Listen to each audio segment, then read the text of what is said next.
himself a crossover. Oh, killer crossover. Just crossover. It just crossed him over nastily. Another victim to the crossovers. Cross him up and sit him down. The Crossover is brought to you by Everlevel Concrete Repair in Omaha at everlevelconcrete.com. Late hoops tonight. Are you good? Oh, yeah. San Diego of the Big East. Yeah. San Diego, the Big East. That's true. We always talked about how Nebraska was the San Diego of the Big Ten. And that's no longer obviously the case. San Diego, the Big East. So, yeah, of the Big East, which makes no sense to be playing it this late. But I know we griped about that a lot. You're someone who probably gets some limited sleep with the little one at home too, and then be going home late. So are you okay with this? Do you just say, what can I do about it? Yeah. I mean, that's all you can do, really. You're not going to gripe about it? Yeah. That's fine. The crossover in Spanish, El Cruce. We need to do that a little bit more. Did you guys see? It's El Cruce. What's Ed Hockley's son? Is it Sean? Sean Hockley. Yeah. Did you see that he did one of the penalties in German? I did. Just like his dad did in Spanish. You got to be really confident in your abilities there. I know, because there was a former president a long time ago. I remember this in history class that said, "I am a jelly donut," when he tried to say that he was a Berliner. But apparently the real translation was, "I am a jelly donut." The crossover in Japanese, Kurosoba. Oh, I like that. Kurosoba. Kurosoba. It's time for Kurosoba. We start throwing that out to all of the zone hosts. Be like, "Oh, I'll see you in the Kurosoba." What? Sorry. There we go. Sorry. Something happened there. The hell did you say to me? What is it in German? All right. Let's go to German. It'd be a fun one. Thank you, Google Translate. It's appreciated. German. Der crossover. Oh, okay, yeah. The crossover is not a commonly used German phrase. So they just go to the crossover. The crossover. I like the crossover. Yeah. That is good. There you go. So suck on that, Sean Hockley. Hey, we were trying to figure out so you know Dana Holgorsen doesn't know anyone's names and other than numbers. Yeah. Do you think he's a hey dog? Do you think he's maybe hey boss? Big dog? Or big dog? Big dog. Hey, big dog, come here. Big dog. I could see him being a big dog guy. The way he dresses, he could be a big dog. Yeah. He tucks the pants into the Jordans. I think a lot of numbers with him. It can't take that long, right? I'm sure he knows his heavy hitters. Yeah. Is he going to tell 24 to run straight instead of sideways? I think that's what most people care about. Do you go by Tommy? Thomas. Tommy, I'm going to need you to go straight. You sure you're Thomas? Go by Tommy? Go toward the end zone instead of sideways. It's not going to get you anything over there. Do you know what a flag route is? Just have to go that way instead of that boundary, that sideline over there. Maybe this will finally be the thing that unlocks Thomas Fedoni. Maybe. How many times have we said that? A lot. Honestly, if you track the history of that back, it's a long one. I think one time I actually even said this is finally the thing. Glenn Thomas is going to be really good for Thomas. He's going to unlock Thomas Fedoni. That Rhule, it'd be really good for Thomas Fedoni. Yeah. His own health would be really good for Thomas Fedoni. Yeah. EJ Barthel somehow will be really good for Thomas Fedoni. Good for Thomas. I don't know. Dylan Raiola. That's going to be really good for Thomas Fedoni. Obviously. He's going to use the tight end as a weapon, just like Patrick Mahomes. Yep. Exactly. Guys, I think I even said it last year when Heinrich Harburg started to run the option, then he'd pull back and run the option pass. I'm like, this is going to be good for Thomas Fedoni. Because I remember how they utilized Johnny Mitchell back in the day on that very same play. That's always Johnny Mitchell or Matt Harrion. Yeah, Matt Harrion. Very Very same play right there. Kyler Reed gets some run in there sometimes. God, what could have been with Kyler Reed? Should have been so much better. We have had he was good. This has been a constant conversation really since Matt Harrion or Kyler Reed left. Is every tight end's come through. He's like, how do you get these guys to be like Matt Harrion? Yep. Or Johnny Mitchell. We never really said that about Cotton. We knew what his limitations were. Yeah. We were okay with that. He's a blocker. Yeah, we were okay with that. Yeah. And we really had it with Sethan Carter. How do you unlock Sethan Carter? You got to unlock Sethan. Why do I feel like the last time when USC and Nebraska played in the Holiday Bowl, that crazy one, didn't Sethan Carter have a couple of touches? Let's go back. I thought there was like an end around or something. I'm like, ooh, now that was this is what you need to do with Sethan Carter. Well, he wasn't here in 2014, was he? because he was in the Rutgers. The Rutgers game is when they did the. That was the Champions Week. Yes, 2014. Give the ball to Ethan Carter. Champions Week. Wasn't that a great time? It was. The 2014 Holiday Bowl box score. Who got a touch? Amir Abdullah, 27 carries for 88 yards. Oh. Tommy Armstrong, 12 carries for 41 yards and 32 of 51 for 381 and 3 touchdowns. Yeah. That is He threw the ball a lot. it's over 420 total yards for Tom. DeMornay Pearsonell, Jordan Westerkamp, Kenny Bell, Amir Abdullah, right. Brandon Ethan Riley, Carter. and Sethan Okay, Carter. it was. Okay, yeah. Oh. I thought he had a touch. 2 catches for 25 yards. Okay. Did he carry the ball, though? He did not. Okay. He did Another not. classic USC Nebraska game. This game is so weird. Cody Kessler was the quarterback. USC Mm-hmm. rushers, Javorius Allen, Okay. 152. Justin Davis had 45 That was Marquis yards. Step there. Is that Nelson Aguilar? Nelson Yes. Aguilar. He was Yeah. catching them, though, unlike Aguilar. Yeah. Aguilar. Adoree catch. Jackson, Juju Smith-Schuster Yeah. were the That's some dudes. trio of wide That's some receivers for wideouts there. USC. Yeah, that's good. So Marquis Step wasn't on that team yet. Sua Cravens intercepted Tom Armstrong in that game. No. So Cravens. Nelson Aguilar. Steven Sipple pull He's quote on the game. throwing him out them window. He's catching him unlike Aguilar. Nebraska didn't lose this game for lack of effort or lack of heart. That was a poll question. That was the pull quote. That was the okay. the Husker Max Polled poll quote. quote. The poll quote. Yeah, that's true.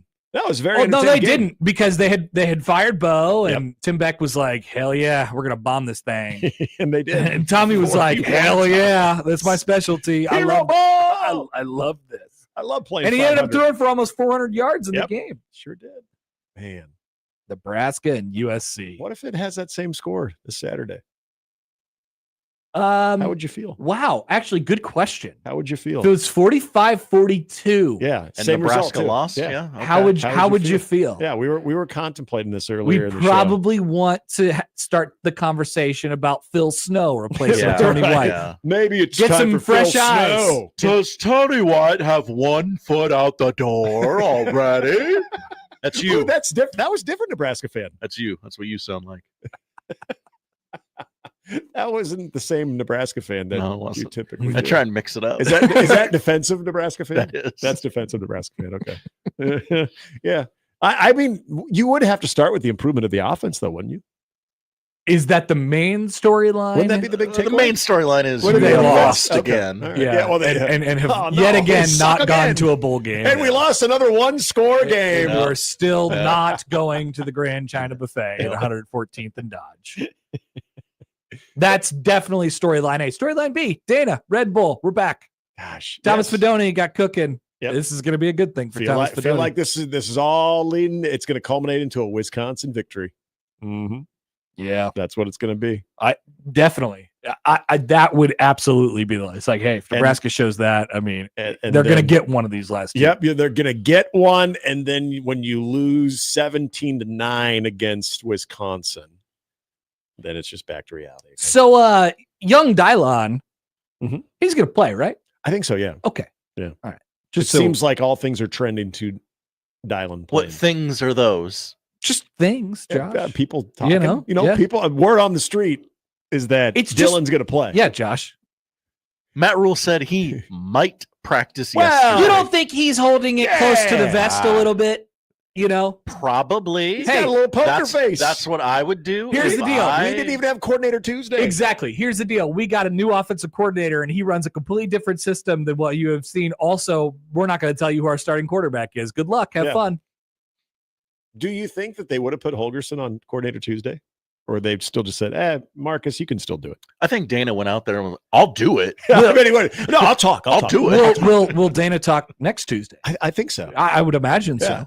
I think so. I think it'll be a Maybe it'll not. be it'll be a, maybe not. It'll be a lengthy session. Now I'm thinking about. Oh, does he go on the network first? I don't. Will he be the guy next week? You on know the what? network? Okay, official prediction. Dave Revson asking him those hardball questions. Oh no, I'm talking about the Huskers. The Huskers. Oh, Yeah. that Even network. harder ball. The official prediction we do not hear from Dana Holgorsen in a media session for the remainder of this season. Really? I think we might. Okay, a media session? Like a press conference. So he could still do the radio spot. Let's say that is also included. I also don't think he'll go on that. I actually think he'll be now I'm talking myself out of this. Yeah, I know. I thought so too. And then I thought, well, that just kind of puts him in a bad spot. Hey, do you know any of your players? Well, no. Do you think Coordinator Tuesday is now done? I think so. I do too. I think I don't know if you can put that toothpaste back in the bottle after you skip Coordinator Tuesday this week. And you can't bring one out. Yeah, without the other. Yeah. Maybe they'll have player availability Tuesday. Here is Joel. Joel. We talk about that being Joel. the bomb the ball game, the 2014 Holiday Bowl, but Amir still had 27 carries, which is more committed to the run than any offensive coordinator since. That is true. Yeah, that's true. Has any running back gone over 27 carries since that game? Oh, wow. I don't believe so. I mean, No. and I'm talking running back, not Adrian quarterback. Martinez getting loaded up for 36. I believe Adrian has, but yes, you asked the question. Running back, I will answer no. I don't know that Adrian had over 27. I think he might have actually. Holy I God. swear he got 30 once. I think he did. Did Heinrich have that much last year? I don't think Heinrich ever had that many, but I'm almost positive Adrian was either at 30 or he flirted with 30. Well, In a this would game. be a longer research project. Yeah. I feel really good. I don't think Heinrich ever did. Heinrich was over 20 a few times, though. Heine. What if Heine plays? Even with a healthy Dylan, what if Heine, Well, gets out there? What if identifying the strengths of this offense that Dana says, that Holgo says, you know what? I like this Heine. I like that I can kid. run tempo. I can run RPO with Out of them. Yeah, all I the like 10. ways that this season has changed, everything is different about what we thought about it. Hmm. That has been a through line of this entire year. What's going to happen with Heinrich Harburg? I think Doesn't matter. I think Dana Holgorsen just puts an end to that. I don't know this kid. He's not a 5-star. Do you think he'll laugh it off the way that Ripple and Mickey Joseph did? Kind of. If Dylan Rhule is healthy and he plays the remaining 3 games and doesn't miss a snap, prediction, we don't see Heinrich Harburg anymore. Is Heinrich Harburg more popular now than he was when he won his second start? Yes. I feel like he kind of Do people really want Heinrich Harburg to be the starting quarterback? Yes. It's been talked about. I don't. Why do they want I that? think I don't know. I don't know because it always goes back to we love the backup quarterback. People are all so freaked out about losing Dylan Rhule, and you want to bench him? Oh, Don't you think that would have an impact on I him would being think your here? argument would collapse on top of itself. Yes, but that people are crazy right now. This is what happens when you're on the verge of bowl eligibility, but yet you're not. Yeah. Well, you are. I mean, you are, but are you? That's the thing. Sure, you can still get one. You get one, but do people believe that? So then they want to start throwing everything at the equation that could lead to it. And you and myself and Josh, we know that that's not the answer, but people can talk themselves into it. The Heine man had 19 carries for 22 yards against Purdue last year. Okay. Yeah, so that would have been high, right? Joel is slowly working on this research project for us. He says, I found Terrell Newby had 28 carries against South Alabama. Oh, okay. Mike Riley era. In 2018. Yeah. Frost era. Before he disappeared into thin air. Terrell Newby? Man, Mike Riley loved Terrell Newby. That wouldn't have been Newby. That would have been Zigbo. Divine would have gotten all them carries. No, because Divine didn't come on. Divine didn't blow up until like the 3rd game that year. Oh, well, remember who else they had? I was like, boo. The transfer. Guy. Yeah. God. Oh man. Bell. Yes. Greg Bell. Greg Bell. Yes. Greg Bell. Greg Bell. Who I remember this now. Heine's high carries, by the way, career 21 against Northern Illinois 2023. I remember people talking about Greg Bell. Like, Greg, this dude has got second level speed that we haven't seen in a long time. And then I remember his first opportunity in such a game. Yeah, he got caught from behind pretty fast. So I think it was the Colorado game. He got caught from behind. Joel follows up. He says it was Newby in 15. Okay. Which would have been Riley. Yeah, Riley loved himself some Newby. 48. He did love Newby. Oh, he loved Newby. He did love Newby. Remember all the running backs? Some could do this okay, some could do this okay. That's why we haven't. Like Zigbo was one of those guys. But man, Newby could do it all. He loved Newby. He did like Newby, and that was fine. Yeah, I mean that was okay. I mean, he wasn't great. He was serviceable. But yeah, oh boy, the Greg Bell hype. Greg. Well, it was like the Marquise Stepp hype. Speaking of USC, remember Marquise Stepp? I do. He shows up in spring and they had to get the ankle procedure done. But then he got his first start, I think, against Buffalo. He had a moment or two, right? Didn't he run over somebody once? Yeah. Well, he had, I think in the Buffalo game, he might have had the next most carries. He had a bunch of carries and barely got 100 yards against a bad defense. Maybe it wasn't even Buffalo. It might have been somebody else. But I remember thinking, okay, so he's going to start the following week because remember they were doing the revolving door of running backs. Oh yeah, that's been the whole thing since Amir has left. It's been 10 years. Yep. That's the point of this conversation. 10 years since Amir Abdullah had 28 carries in the Holiday Bowl, and they really haven't settled on a running back since. Nope. Marquise Stepp made, with the exception of Newby in 15. Yes, that's true. Marquise Stepp made a 5-yard gain look like how Nebraska's offense makes a touchdown drive look. So then very, very difficult. It would have been Trey Bryant. Yep. In 17. Poor Trey. Who would have been the starter in 16? Oh no, they messed around. Yeah, they were rotating like crazy in 16. Newby was the leading rusher. Yeah, Newby would be your main guy, but it was a Zigbo, and then there's a third guy. Who am I forgetting? Would it have been? Well, it was Trey. It was Trey Bryant. Mikael Wilbon. Yeah, Wilbon. But he didn't. He only had 15 carries. But he was always. Remember, everyone was like, "Well, why isn't Wilbon playing more? Why doesn't Wilbon?" Loved Wilbon, but Wilbon couldn't pass block. That's what we always heard. Wilbon couldn't go the right direction. Well, that's true too. Yeah, it is kind of comical when you think of the running backs that have shuffled through, and they've shuffled. Seriously, this is a great conversation, and they have shuffled through. Oh, they really have shuffled. It was kind of cool to be able to land on a Zigbo, but remember that was by accident. That was luck. Because Greg Bell was supposed to be your guy, and then Greg Bell wanted to leave the team. Greg left. Greg did not like that he was going to have to share some carries with Dedrick Divine. Mills. Oh yeah. Oh, see, I like Dedrick Mills too. Again, do you like Dedrick Mills running the fullback triple option? I like Dedrick Mills in Champions Week. Yeah, he was good. He was running over. Yeah.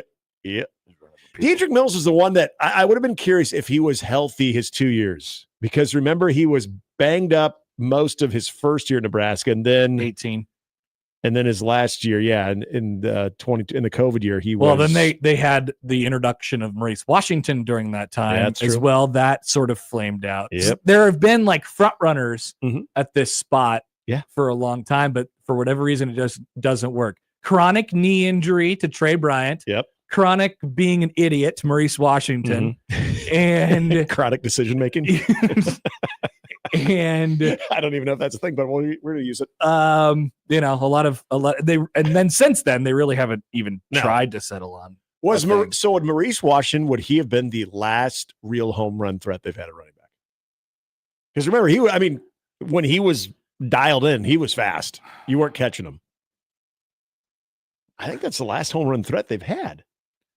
Probably. He was the biggest out of all of them. There was a moment or two that Anthony Grant teased me. Oh, wait, you know what? We forget A.J. Allen. Well, there was him too. And here's another name that we haven't mentioned who definitely had a moment with the people. Mr. Yant. There was the Northwestern game. Mr. Yant. Oh, and remember what was awesome about him? He was a walk-on. He was a walk-on. Florida State. Now he's a walk-on. Where's Yant? Where's Yant? We need more Yant. Mr. Yant. Short down yardage. Give it to Yant. Grant had 915 in 2022. Yeah. And I would imagine probably 70% of that came in the first 6 games. Yes, it did.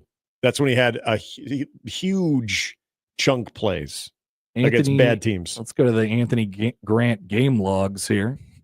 2022. All right, so here's how it started.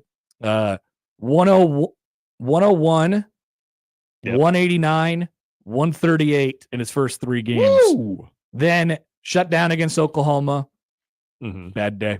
And then came back for 136 against Indiana. He had 32 carries that day. So there's your high water mark. Okay, 32 carries. All right. There's your high water mark. Nice. And then the rest of the season after the Oklahoma game, which was the 5th game, 47, 35, 61, 115 against Minnesota, 22, 29, and 6 on 14 carries against Iowa. He had 6. Good thing Trey Palmer showed up in that one. 6 yards. Nebraska won. They won with your leading rusher being 14 carries for 6 yards. And then he had 135 in a game against Louisiana Tech last year, but never went over 60 the rest of his career. Yeah. Ouch. It was the fumbling, man. Last year got was him in the doghouse with the head guy. Jed writes in, he says the most carries that Adrian had was 23 against Rutgers in 22. Man, I thought he eclipsed 25. I honestly thought I remember him getting close to 30, like at 28 or 29. Wouldn't it shock seemed me. like it did. It definitely seemed because there were times that he was your only offense. Like, well, I guess Adrian's gonna have to carry the ball. The second half of that Illinois game in Champaign, the Wandale Adrian game. If it wasn't going to 19, Wandale, 19, Adrian, yep, he was carrying the load. Can we just get a good running back? Great point, Nick. Can we just get a good running back? Great point. I love that. I think that should be your campaign slogan for president. Do you guys think AJ Allen would have been that guy if he stuck around? Was he potentially that good? Again, I'm not saying electric, but I thought he had some stuff to him. Yeah, he looked like he represented the most promise at the position that we've seen. How did his career turn out? I know he's still on Miami's roster. I don't know if he's playing a lot. Let's see. Let's go to the AJ Allen file. All right. He didn't see eye to eye with old EJ Barthel. Oh no. So far this year, he has amassed 17. Does he have more than Nebraska's leading rusher? 24 carries. Okay, 4. He did have a 100-yard game against Ball State. Of course, back in September. On how many carries? On 7. I think that's the Ball State game I was at. Not that Ball State game. Not that one. Oh, sorry. This is this year, Miami against Ball State. Oh, yeah. I was not at that game. You were definitely not the Ball State game where Nebraska barely won. The 2007 Ball State game. I was at that. They just lost to USC, and then they barely beat Ball State. Big pain. Pain. AJ Allen over his career, 127 carries for 734 yards and 9 touchdowns. I think he would have been the guy if he and the running back coach just could see eye to eye. Well, and then Nebraska, had a coaching staff change, and but wasn't he was here in the spring? He played 4 games in 2022, and then right, yeah, he did. He got injured. He got injured and then left after the year because their coaching staff changed, right? No, he was in spring practice. Oh, was he? Yeah, and remember the moment where it looks like EJ Barthel is. No, now go and do it again. That was AJ Allen. That was him. Yeah, that was AJ Allen. And then shortly after, he's no longer with the team. Oh man. Yep. Sad. What could have been because of those strict running back principles. People are bringing up Luke McCaffrey in this conversation as well. He was loaded up a few times. I do remember that tune. Yeah. To like the 25, 20. Oh, yeah. Was he close to 30? Did he have more than Adrian? Because you said Adrian had 23 against Rutgers. That was the most. I would imagine that Luke McCaffrey probably in a single game at Nebraska had more. Yeah. Really? But let's take a look. Let's look at the Luke McCaffrey. The McCaffrey files. The McCaffrey. It's so weird seeing him in an NFL uniform. 26 against Illinois in 2020. Wow. In that game. That game. Oh, we know how that game started. Well, that was the fake punt game. Yeah, and that was the game where they threw that pass on the first play. First play, yeah. Like, God, by Luke McCaffrey. Yep. Why couldn't he just accept he was a wide receiver back then? We would have had an NFL receiver right there. That would have been nice. Mm-hmm. That would have been nice. Always feels good. I'm confident that he's going to be a great quarterback here at Nebraska when all is said and done. That came from one Scott. Didn't he say he's the future or something like that? Sure did. There's no doubt in my mind he's the future. Yep, sure did. Sure did. Good take. Good take. There's a doubt in my mind. Mm. Watching. Watching him throw the football left a little to be desired. Yeah, not great. I never like it when a quarterback wears gloves. You know, Right. I mean, Tom Brady did, but you know, he was. Kenny Pickett. Yeah, Yep. Roethlisberger did for a while. Of course, comes from the Whipple school of. Hey, you got to hold on to that ball. You got to wear a glove. Yeah. Then why aren't you wearing your glove? Ball slipping out, put on your glove. A lot of people are going to call you a lot of things for wearing that glove. Don't listen to them. Also, I'm one of them. Wow. Why do we? So I think the last time we had one of these depressing exercises, it was when you and I discovered that overtime thing. Yep. Not only had they not gotten a point, but a first down. We are coming up very close, 2 weeks away from the 10-year anniversary of the last time Nebraska achieved a first down in overtime. We are 2 weeks from today. That's right. That was the Iowa game. 2 Their weeks last win. from Josh. Hit it. Thank you. Oh, no! Disaster! What a bad idea! Oh, my goodness! 2 weeks from today will be the 10-year anniversary of the last time Nebraska achieved a first down in overtime. My God. And it's, again, this would be a nothing if they haven't played many overtimes. I believe it's 8. Yeah, it is. They play overtime games all the time. Yes, they do. They play almost once a year. And not only do they get first downs, they typically lose yards. That's right. Their total overtime yardage 42. output. Remember how many 3rd and 2s? And they still couldn't get a first down. There was a 4th and 1. Oh, they get a false start. Right. Something just stupid. When we went over that was depressing. Bad. We got to quit doing this, especially on a rainy day like this. Bad times. People need to be excited for the bye week and it's Holgo. Therapy. We need to be excited for Holgo. What would you rather do? Look at Nebraska history versus USC and see that Nebraska's never won a game against the Trojans? No. Gosh dang, that last game was really entertaining. But Bill Cosby talked to the team after one of the games. That is also so random. It's something to see. And this Saturday, I don't think will be any exception. Kobe says, think of how much higher Luke would have been drafted if he made the switch initially when Frost brought it up. Drafted a wide receiver. Yeah, he would have had a head start on him. If we give Frost crap, there was a couple times where Frost was definitely right. Mm-hmm. That was one of them. Yeah. that was one. Let the kid run. Okay, yeah, the kid can't play. All right, cool. Let's go back to Adrian then. Okay. All right. Well, that was fun. Enjoy the rest of your day, guys. That's the crossover powered by Everlevel Concrete Repair at Omaha at everlevelconcrete.com. It's Wednesday. We'll start things off next.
It's the Connor Happer Show.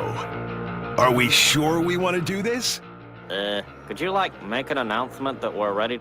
It's the Connor Happer Show on 1620 The Zone. All right, welcome in. Happy Wednesday. It's the Connor Happer Show here on 1620 The Zone and on 1620thezone.com. Connor Happer, Josh Hodson coming to you from 50th and Dodge on a rainy Wednesday. Boy, sure needed that rain. Sure needed it. I don't know. You might not be saying that trying to pick up the wet leaves in your yard. Oh, wet leaves. Wet leaves. The domestication of trees continues to rear its ugly head. It does. It's a bad time to be a tree. Bad time to be a homeowner with a tree. Full question: is it a bad time to be a tree? Okay. Yeah, I think it would be. Send it up because you're losing your leaves. You're about to get real cold and real sad. All right. Hello, everybody. Welcome to the show.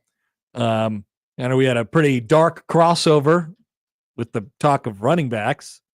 So we're going to try and brighten your day today. Let's look at the positives. Okay. Let's look at the positives. Mitch Sherman, that's positive. Love Mitch Sherman. He'll join the show at 11:30 today. He's my favorite half of the Locked On podcast. Interesting. Robin Washut will join the show at 1. Nebraska ball, that's bright. They're 2-0. 2-0. And hey, wins, results. Yeah. They matter. Nothing else matters. Might they get another result tonight against FDU? Don't call them Fairleigh Dickinson. FDU. FDU.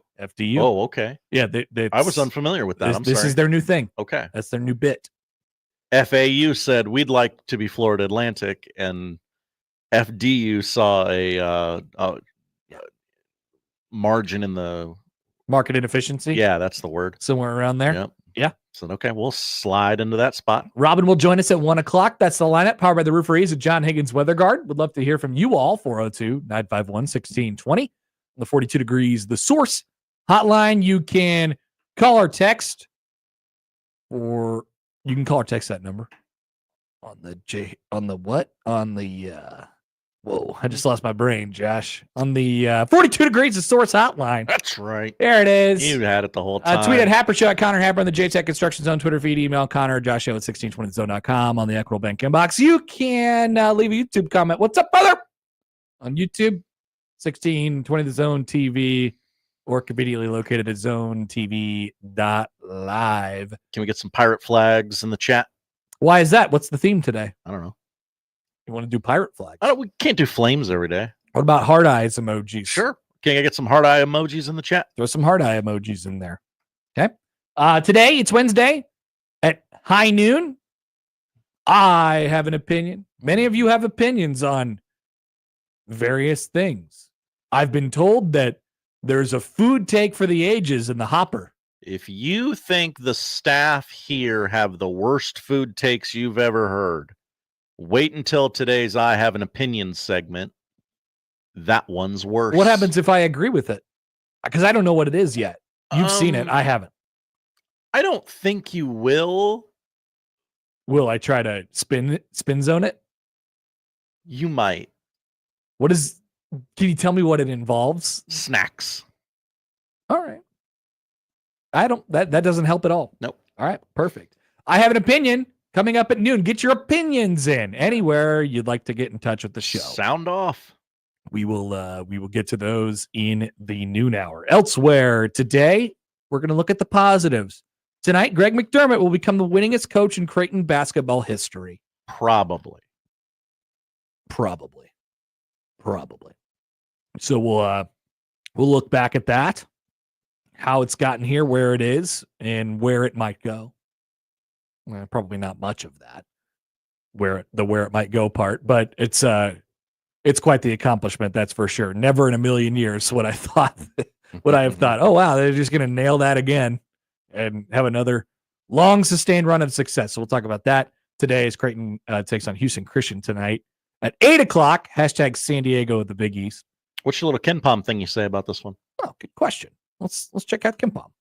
I was also wondering this morning before you got in, is there a women's Ken Pom? I've wondered that before, and I think there is, but it's not Ken Pom. Oh, okay. I've just never really gone out of my way to look.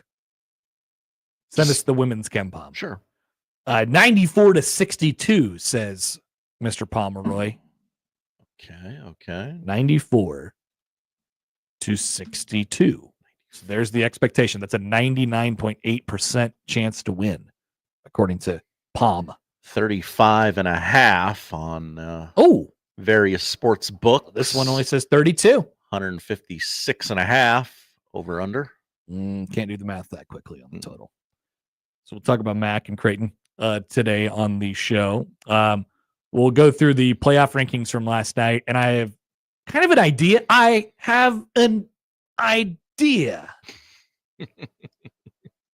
As Tommy Boy said, it's not strapping road flares to my chest.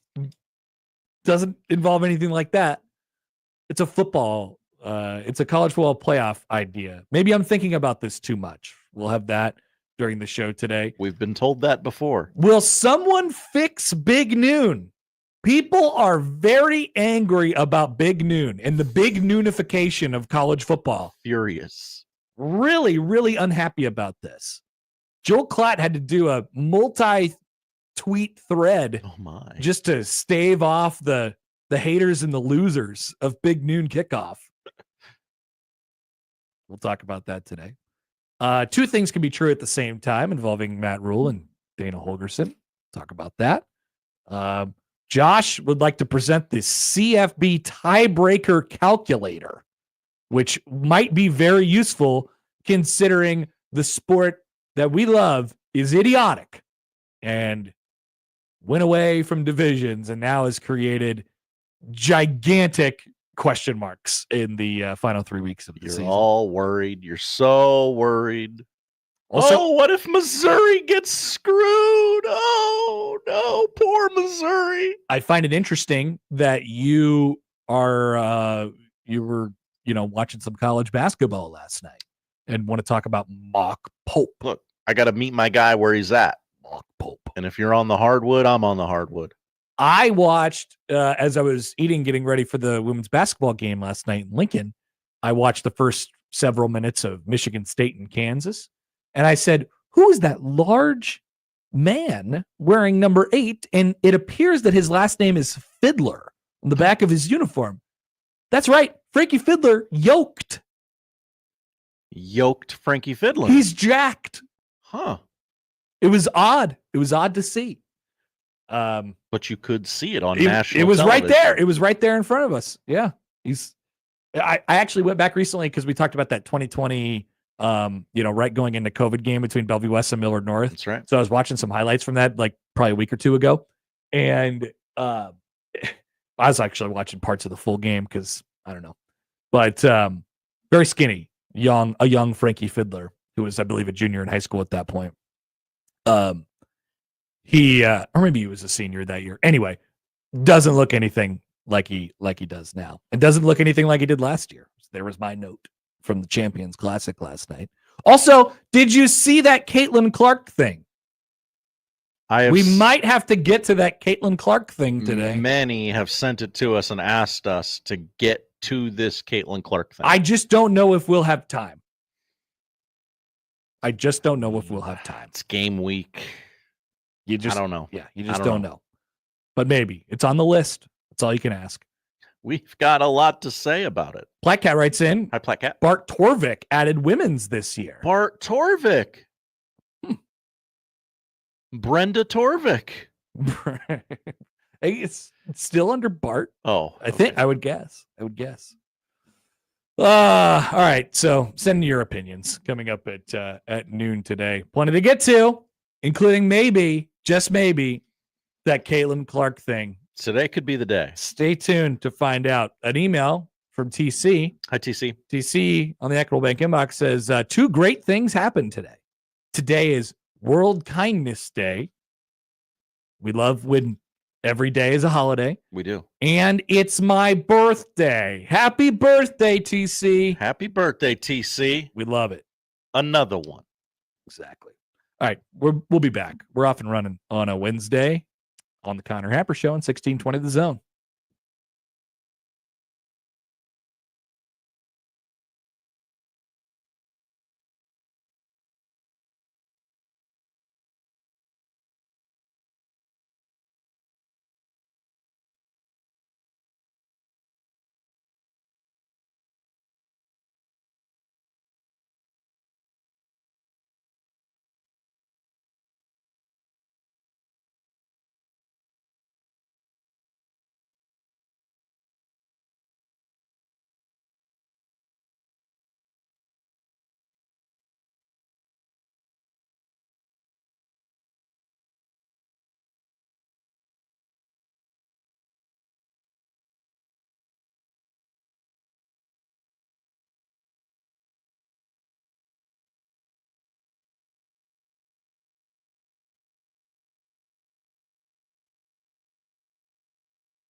Let's get back to the Connor Happer Show on 1620 The Zone. Here comes the clown.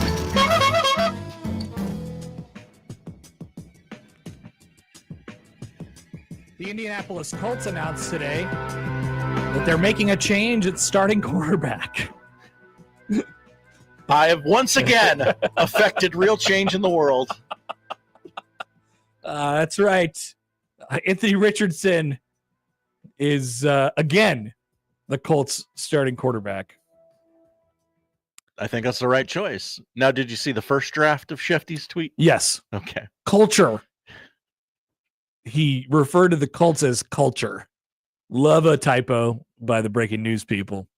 It's like when John Heyman said, what did he say about Aaron Judge? It was Aaron Judge to the Giants, right? It was something in that category, but it was like a total typo. It was a misspell. Arson Judge. That's Judge. right. Arson Judge. Arson Judge To the Giants. and a thing that didn't happen. Right. He's both wrong and wrong at the same time. Adam Schefter has done many revisions to this tweet and now has added a graphic. It said Anthony Richardson started just 10 NFL games before being benched, but now returns and will be the starter for the rest of the season. The Colts are adamant that they have not given up on him, and Coach Shane Steichen noted today he's seen Richardson make strides over the last 2 weeks. That's good. I wish them good luck in their endeavors. I have a plan. Rest of the season. I've got a plan. They've seen him make strides. Those strides involve being dragged across the Pat McAfee show And the Connor Happer show. And everywhere, really. I mean, Oh. he left that game, and people were not happy about that. I need one, Coach. One of the storylines that we did chat about yesterday was the fact that Nebraska is only going to play 3 11 a.m. games, big noon games. I guess they're not all big noon games, but 11 a.m. games. And that Ohio State is very triggered. They have started this conversation, and it has reached the top.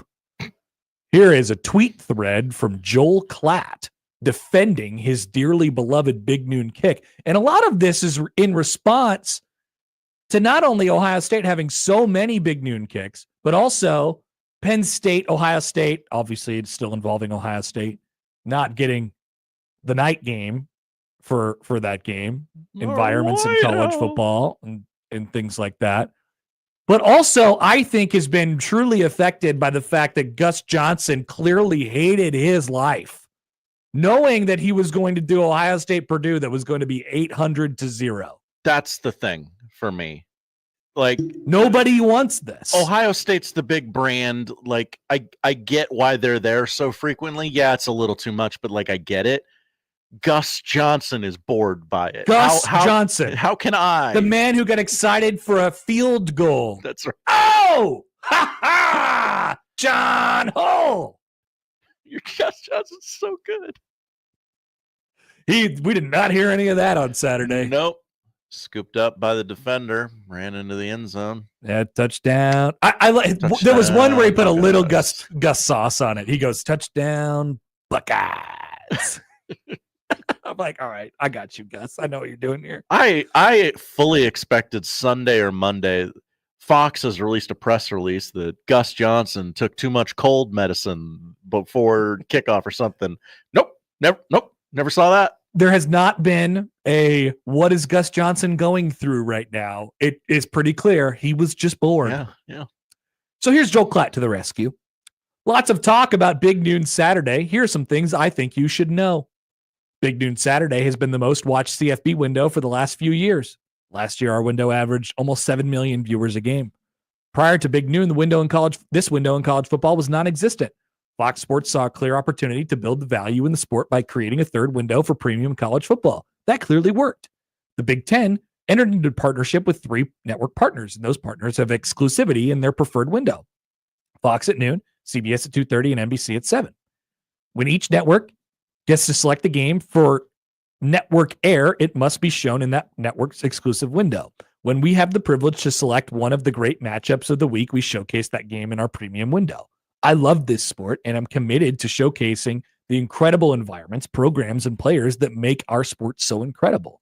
You will find me and the entire hardworking Fox Sports Big Noon crew wherever we are set, celebrating this great sport and its amazing fans. It is an amazing sport. It's quite a spin zone there. The sport is good. Can confirm. I like it. Awful lot of backstory too. I really like the line when he says, I love this sport and I'm committed to showcasing the incredible environments, programs, and players that make our sport so incredible. He's not a big part of the week by week decision making, although he definitely does participate in the meetings in the off season and trying to help the team. He knows that guy. He knows Michael Mulvihill, the Sperry's guy. He's trying to give them information on which games they should select. But some weeks you just don't have enough inventory. And some weeks Oregon's at home. What are you going to do? And I think that's the complaint, right? Klatt doesn't really address that. Right. Okay, well, great. You are showcasing all these windows, but sometimes are showcasing all these environments. But when push comes to shove and you don't have a game to select, you're taking the ratings. You're taking the Ohio State game. That's what happens. That's why we get Ohio State 7 times in Big Noon Fox this year. You could have, I believe the other possible game for selection for Big Noon that week after, Penn State was going to be the wideout and then the 2:30 game was going to be USC Michigan and Indiana. I think the other game for choice this past week would have been Minnesota and Rutgers. Nope, not picking that. They're not picking it for ratings, but if you were dedicated in showing the incredible environments in college football and dedicated to giving people good viewing experiences like a good football game, you would have picked that game. One where both teams scored. And it was a touchdown game. The Ethan Kaliakmanis revenge game. That's right. There's a storyline there. I guess so. Right? Okay. So, I mean, it would be New York market. It would be forcing it, and it would get Ohio State people off your back saying come on, it gets a little monotonous. We don't have to do this every week. And I got to be honest with you, I don't want to flip on the Ohio State game beating the crap out of a nobody for a 7th straight week. There are some weeks during the season where it just ends up this way. And when push comes to shove, Fox chooses to take the ratings because they know any game involving Ohio State will rate. It will, and even if you put Rutgers in Minnesota in Big Noon Kickoff, it wouldn't have rated as Ohio State's drubbing of Purdue 45-0 on Saturday. And they know that. And I think therein lies the complaint from me and other people. Okay, if you tell me that you're committed to showcasing all these environments, but you're at Ohio State 7 times, and you have a great opportunity to not show Ohio State one weekend, and you don't take that opportunity. So are you really committed? That's my complaint, and that's other people's complaint. So Penn State wants to play at night. Michigan, very mid this season. What if the West Coast schools are at home? And the thing that I think they're indirectly saying, Connor, you might want to perk your ears up for this one. No. Indiana hasn't played anyone worth watching. Well, I don't know what the draft selection order for this week was. That's the other thing. I imagine Fox has had several opportunities to put Indiana on. Well, the way it looks to me is that NBC got the first pick. Mm-hmm. And then I would agree with that. And then, or maybe, there's all these stipulations too. Maybe Fox did get the first pick, but they couldn't showcase Penn State and Washington because Penn State has to have their whiteout game, and they didn't choose Indiana, Michigan. Because they didn't want to go back to Indiana again. I don't know. I'm not sure how that all went prior to this week, but I feel like if Fox, the way it looks is they had the opportunity to Indiana. That's a story. People kind of, what's going on over there in Indiana? I feel like you could. Oh, I would plop that in on a Big Noon. That would have rated. Yeah, that would have rated for sure. But they instead, and once again, I don't exactly know how the draft order went for this week.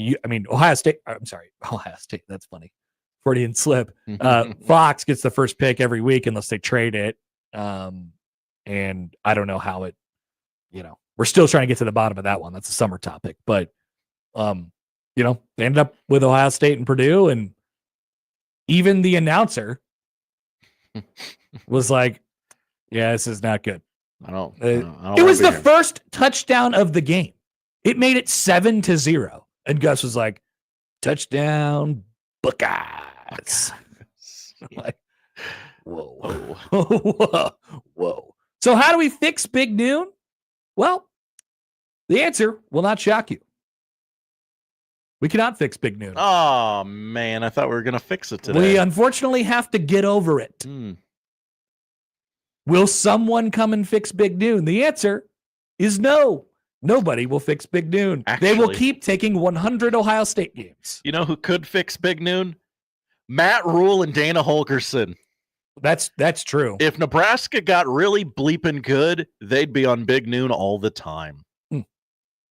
That's true.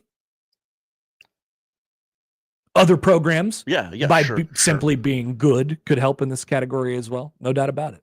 But no, this is going to keep happening. And Ohio State fans are going to keep being triggered about it. Maybe to the point where they're just like, fine, we'll just leave the conference, or we'll just, why does Rutgers get paid? They'll press the big red button and they'll say, well, we want more money share then, and then everything will explode. So good luck.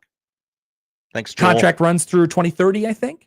So be fun to follow for the next several years. John Bishop's head's going to explode. We'll come back. The 11 o'clock hour will be with you. Mitch Sherman will join us coming up at the bottom of the hour. Let's talk about the Huskers and Dana Holgorsen. And there's so many topic alerts to come off of it. I say two things can be true at the same time. I'll explain next on 1620 The Zone.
He does it the only way he knows how.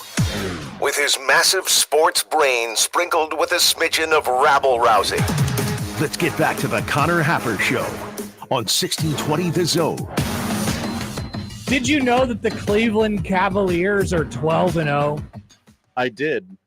Now, Connor, I did not. what if I told you there are only 2 teams in the NBA's Eastern Conference that are over 500? Wow. The Cavs are just crushing everyone. Yeah. Is there anybody else who's undefeated? Do we need to be on undefeated watch? No, it was just the Cavs. Cavs are gonna break the Bulls, the Warriors record, whoever's got that record, most wins in a season, 68, something like that, 72, 73 wins. 73. Yeah. All right, cool. Go Cavs. How they play 12 games already? Didn't the season start on Halloween? You said that, and I said, yeah, it started 2 weeks ago, and then we did the math on that. Like, no, that can't possibly be right. The season must have started a week earlier. Because They- Halloween was 13 days ago. They played their first game on October 23rd. Okay, so a week before that. Yeah. But still, I mean, 12 games in 4 weeks and 3 weeks is kind of extreme. No wonder Joel Embiid doesn't want to play. Do they take like 6 weeks off in the middle of the season somewhere that I don't know about? No. How does the NBA work? Now they've played the Bucks twice. Bucks are bad, by the way. I don't know if you. I have heard about this. Okay. They're all mad at each other, right? Yeah, that thing is set to implode. Giannis hates his life. Tough. The Bulls are dead and injured. The Pelicans are injured. Not that those would have been contenders anyway, right? Right. The Knicks haven't figured it out yet. I see. I can That never. Karl Anthony Towns thing not working out for I him. can never tell because the only thing I ever hear about the Knicks is from Knicks fans who are like, "Oh, we're back. We're so back." Like, I don't think you are. You're getting yourself confused for something else. Yeah. I don't know what it is, but you're not back. Star Wars Fiend writes in. What if I told you the big 3 is Mitchell, Garland, and Mobley? The NBA best league in America, basketball. All 3 of those comments from Star Wars Fiend. That's a lot of takes in there. What if I told you Donovan Mitchell does not get any respect? Now that I would agree with. Yeah. No respect. You want a guy that you should respect? Let me tell you about a resume, and you guess who it is. Okay. Highest batting average in baseball. 32 home runs, 31 stolen bases. Set a single season team record for extra base hits and total bases, won a Silver Slugger, Gold Glove, and an All-Star in the same year. That guy should be the MVP, right? Gosh, it sure sounds like it. He won't What a be, resume. and his name is Bob Witt Jr. Robert Witt Jr. Yeah. He will not be the MVP because some tall man will win it. Which one, didn't though? do anything in the playoffs. Which one, though? Which tall Yankee who didn't do anything in the playoffs will it be? Soto's not tall. Is he? I don't know. I don't think he's that tall. He seems big. Well, because he just stares a lot. Yeah. Juan Soto. I'm going to guess 6'2". Nailed it. Right on the button. Look at you. Judge 6'8", 6'7". Big boy. Arson Judge. Height 6'7". That's tall baseball guys. He's going to win the MVP, though. Not the guy who led the league in everything and won every award. That's okay. Interesting precedent to set. Anyway, give it to the Yankee. The Yankees haven't had enough love this year for being a poorly run organization that is built upon the backs of 2 men, one of which probably won't be on their team next year. That's okay. All right. Anyway, Matt Rhule, Dana Holgorsen. A lot of talk about Dana's today, Josh. Dana Holgorsen, yes. Dana Altman. Dead. What? His record. Dead. It will be broken. It will be broken this evening. He had a nice night last night, though, with that furious comeback and win. Against Portland. Way to go. Go Ducks. What an ugly, ugly basketball court. The Oregon Ducks, members of the Big Ten Conference. That's right. People forget about that. But this is about the Dana and Lincoln at the moment. 2 things can be true at the same time. So I've heard a lot of this over the last couple of days, and people are wondering what led to the move. What led to the move? Is it possible that Matt Rhule succumbed to the pressure of you, the YouTube commenters, who were angrily calling Scott Satterfield names and wondering if Marcus Satterfield names like Scott or Saddy or making bad puns, putting cuss words, Satter poop. yes, Satter crap, all those things. And also that he heard your complaints about how Matt Rhule heard your complaints that Matt Rhule only hires his friends. Gasp. Is it possible? Well, he mentioned in the press conference, this is not a friends thing when he hired Dana Holgorsen. So I wanted to discuss something that we've heard for a long time, which is, and I believe is true, that Matt Rhule does pay attention to what is being said about him, does understand the narratives, and it does not have to be a black and white situation. I'm not sure that Matt Rhule acts so swiftly, if not for fan backlash and immense pressure to win at Nebraska. Also having Dylan Raiola, that plays a factor too. I'll say that out loud. I think that's true. I'm not so sure that happens at that time, if not for the life that we live, the fishbowl, the pressure cooker, the things that are being said. Well, we've said for a long time, like, hey, clock's going to speed up. Yeah. Because you got the 5-star. I believe that I believe that to generally be true. I also don't think he made the move because of those things. If you believe that, then you are looking at you're looking at this from almost like a sinister point of view, you know? Well, Matt Rhule only had to do this because of the pressure that was on him. And you know, Troy Dannon told him to do this, or Dominic Raiola told him to do this, or Dylan Raiola told him to do this. I think, just a thought, I think that Matt Rhule did this because he felt like he needed to do it. I think that had an effect in his decision making? Sure. But the thing that I really still like about Matt Rhule and have liked about Matt Rhule, especially compared to other coaches that have come around here at Nebraska, is that he does seem to have the ability to take in this information and then ultimately make the decision on what to do afterwards. When Matt Rhule is the coach, there is really no doubt who's in charge, right? So I think we've gotten really close this week to having the conversation of, oh, well, Rhule was strong-armed by this and this and this and that by Raiola or Dannon or the fan base or the backlash or Saddy or Dana, like all of these things. He was strong-armed and he was forced into making this decision. I do not believe that. I believe that he sees the benefits to doing this right now.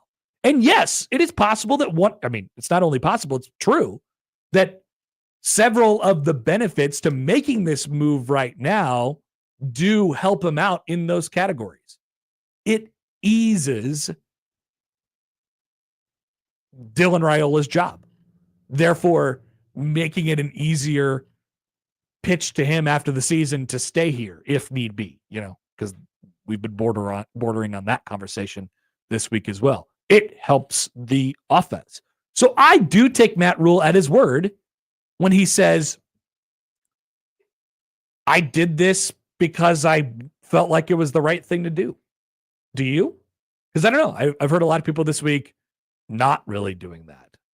In my opinion, he did it pretty swiftly. Like, he seemed to assess the problem and change the problem pretty quickly. I mean, fans are always quick to fire somebody, but the Saddy thing had been building, and I think finally, okay, this is clearly our problem. We got 15 practices left before the end of the season. I'm gonna crack the Holgo case. I've mentioned this before. If this is happening at Temple or this is happening at Baylor. I mean, maybe they just go throughout the rest of the year and they end up 5-7 and nobody says boo, because like you're giving the guy time. Time speeds up when you have a fan base like Nebraska's. That's obviously true. But I don't, at the same time, once again, two things could be true. I don't think he was like forced into this by the pressure. He talks about it. And I believe him when he says, I feel this responsibility to get this thing off the ground, to go and win right now. And that's why I think he made the move. Am I being naive? I don't think so. I don't know. That's sort of the question that I'm asking to you all. Like, if you believe that that Matt Rhule was like strong-armed into this thing, and that's the only reason why he made this choice, that you probably come from a place where you just probably don't think much of him as a head coach. I would imagine that's true. Right? And it's yet to be determined on whether this works or whether Matt Rhule gets the job done at Nebraska at all. And this certainly is a risk. But with that being said, like I tend to look at it more from the positive spin of things where when he says, hey, I want to do this because I think it'll help us win football games. And I've identified the problem and let's go out and address it now and fix it rather than letting it linger for the next 3 weeks and having a toxic end to our season. There's also things that it does in reality that makes it easier for for big decisions this offseason, whatever those decisions might be. But yeah, there's no doubt that Rhule is pretty acutely aware of the things that are being said about the program. Did that have an effect on why the decision was made at the time that it was made? I can't say definitively it didn't. But I'm also not going to tell you that he was like, he was forced into this. Right? Isn't there some wiggle room here? Does it have to be black and white all the time? No. And do we have to use our past experiences of coaches getting strong-armed into making coordinator decisions and firings and hirings? And do we have to project them on this one? Because I don't think we do. I think what Nebraska has is a very different head coach than those coaches that they've had before. And we don't have to project our trauma on this situation. But I understand why we do it. And I think it's fair to look into it and have the discussion about it out loud, which is why we're doing it right now. Let's go to the text line here. Here's Triggered Bob. Oh, I triggered Bob. Hit me a little Triggered Bob drop. Isn't there something in there, Josh? Hey, I'm triggered again. Why did we hire Dana a week before taking over as the OC? Why not just make him the OC right away? That seems odd. Well, Rhule's explanation of it, once again, I don't know. But some of this just requires you to take Rhule at face value. Rhule's explanation was, well, we were going to bring him in. We were going to see how it went. I believe it. I think that Rhule always wanted this to happen. Not always. From the time that he decided that they were going to, bring in Dana, I think that he wanted Dana to come in, evaluate things, and say, yes, I can do it. And that appears to be what happened. You do have to go through that process. Got there, mingled around for a couple days. Yeah, I can do this. Now, I can bring something to the table here that changes the outlook for you in the final 3 weeks of the season. Right. Sadie, you want a vacation or you want to stay here? I'll stay. Yeah. All right. Yeah, you have to figure out how that. But ultimately, you got to make the decision at the top and then let the pieces fall where they may. After that, I think if you make that decision, you have to obviously be ready for Satterfield to just, say, all right, cool. I'll take my money and I'll go home. Do you have any bankers boxes around that I could put my stuff in? Yeah. And that did not happen. That didn't happen. So I think, once again, taking him at face value on that one. I think that's why it happened. That doesn't seem that odd to me. Does it seem odd to you, Josh, that the coach would bring in somebody entirely new from the outside and let that person come in, and you're basically telling him, hey, I want you to do this. I want to step away from the offense. I want to change. I want to do these things, but I need you to be comfortable with it. I need you to want to do it and feel like you can do it. Don't you feel like that's a normal conversation? I think that's a normal conversation. When it gets weird is if he gets here and he goes, Matt, you got some real problems here. I can't fix this right now. Well, clearly he didn't say that. Right. You right. know? So that, but maybe that would be weird if he positive. got in there and started tinkering around with it and like, nah, you got real problem. You got real mental problems here, man. Alex Lincoln says, are people actually saying that Danon or Dom told him to make the change? Well, I mean, Josh has been accused this week of saying things that people aren't saying, but we hear a variety of different things from a variety of different sides. I've heard from people this week, oh, you're only doing this because the Riolas. The Riolas went to Matt and said, yes, you got to get our guy a better coach. I've heard people say that I'm talking about fans saying that as a theory. Mm-hmm. I wonder if they voice their opinions. They love multiple coaches. I wonder if they voice their opinions. Obviously, Dylan's got to worry about getting healthy. There's a pretty direct line there. Oh yeah. Yeah, no doubt. But once again, I trust Rhule to take those people and use the information and say, okay, yes or no. Like, he's not Mike Riley, where he gets these things coming from different sides and just says yes, and that's when you get into the conversation about having too many cooks in the kitchen. I do not think there are too many cooks in the kitchen. No. I think there is one chef. One chef. Yes. I don't know if he's any good. We might find out. Now, I think that chef heard some But I things, think there's one chef, and the restaurant's going to be what the restaurant is. And I think he heard some things like, wait, what? What are you saying? Really? That's what you think about this right now? And like, yeah, it's pretty obvious. Can't you see? No. Oh, okay. And I think that really did make him take a couple steps back and go, oh, maybe we need to make a change here. Michael writes in on the text line. Hi, Michael. I disagree somewhat, Connor. A few press conferences ago, he made the comments about, and I can't remember it word for word, but trying to fight and keep players here and happy. Then he demotes the OC and brings in Dana. You can't help but think of threats of leaving or lines were being drawn, and he had to make a move or you would lose someone that you didn't want to lose. Once again, I would imagine that opinions were voiced. Yes. I would imagine that opinions were voiced. Seems incredibly likely. Yeah. But like, that's where I'll leave it. Mm-hmm. And I'll say, I don't think it goes any further than that, because I don't think, like, as bad as it would be for Matt Rhule to lose Dylan Raiola, as bad as it would be, you know what his response would be, right? We'll move on. Next guy up. Yeah. Next man up. We'll be fine. We can do this. We've done it before everywhere else. We can do this. That guy has a lot of confidence in the way that his programs operate. He has a lot of confidence in building a culture and building a base for a program. I think he's got to get the football right. Mm-hmm. Right. That's, Dylan, love that kid, love the family. That's his right as a player. He can go do that. That's fine. Absolutely. I think that would be so. Like, once again, I kind of just trust Rhule.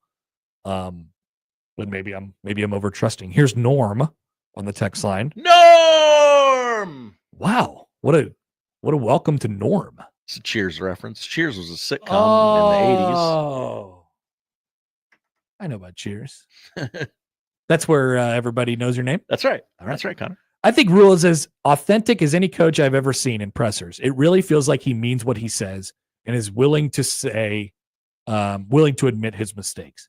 He also seems willing to try and fix mistakes. Norm, I think that's well said.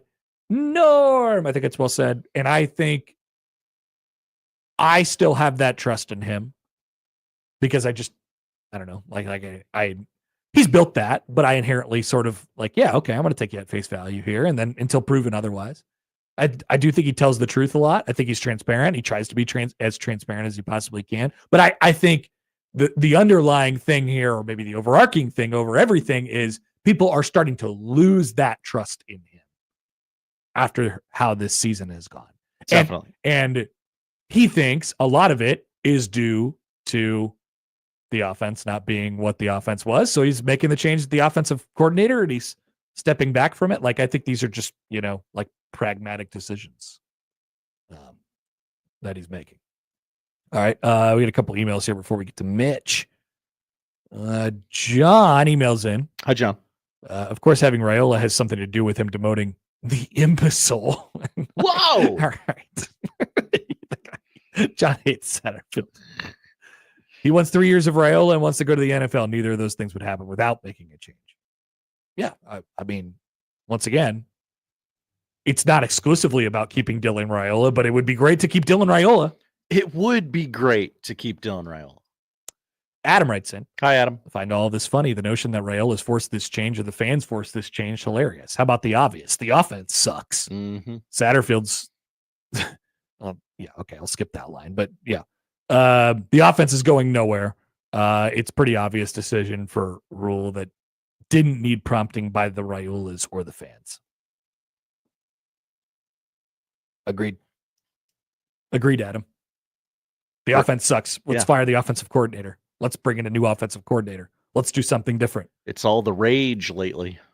That's how I'm taking it. Alex writes in on YouTube. Hi, Alex. Coach Rhule, if Dylon enters the transfer portal. Oh, no! Disaster! What a bad idea! Oh, my goodness! Thank you. It's a great job. It really is. We appreciate Eric Collins. By the way, do you know who the broadcast crew is for this weekend's football game between Nebraska and USC, which takes place in 3 days? Is it Eric Collins? It is not. Oh, damn. It's a great crew, though. Is it Pedro Papadopoulos? It's my guy Benetti and Brock Heward. Oh, a great crew. A great crew. Wow. A great crew. Okay. Good job, Fox. It's not sad Gus Johnson because he doesn't travel out of Columbus, Ohio. I live here now. I got a townhouse. I love it. I need a pool table. I got to keep myself entertained. Mitch Sherman joins us on the other side on 1620 The Zone.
Who do you want to talk about first?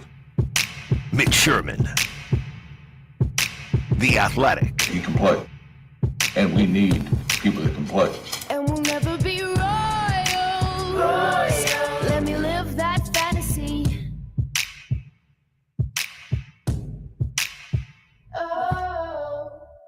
Mitch Sherman, The Athletic. On the Connor Happer Show. On 1620, The Zone. You can play. Mitch Sherman will trade the cold, rainy, wet atmosphere of Omaha, the metro area, for sunny and warm Los Angeles this weekend. He joins us now on the 42 Degrees of Source hotline. Hi, Mitch. Hello, I just moved my flight up a few hours earlier to get out of here. You saw the rain. You're like, I got to get out. I got to go. I legitimately did, yes. What does the weather look like this weekend? Let me guess, 72 and sunny? Saturday looks a little bit cooler. It was in the upper 60s, but heading into the weekend, 70s. Should be nice. Should be sunny. Great November weather for some Big Ten football. I just thought about this. It's the perfect weather for Dana Holgorsen's offense. You don't have to worry about Big Ten weather this weekend because, well, it's not really Big Ten weather.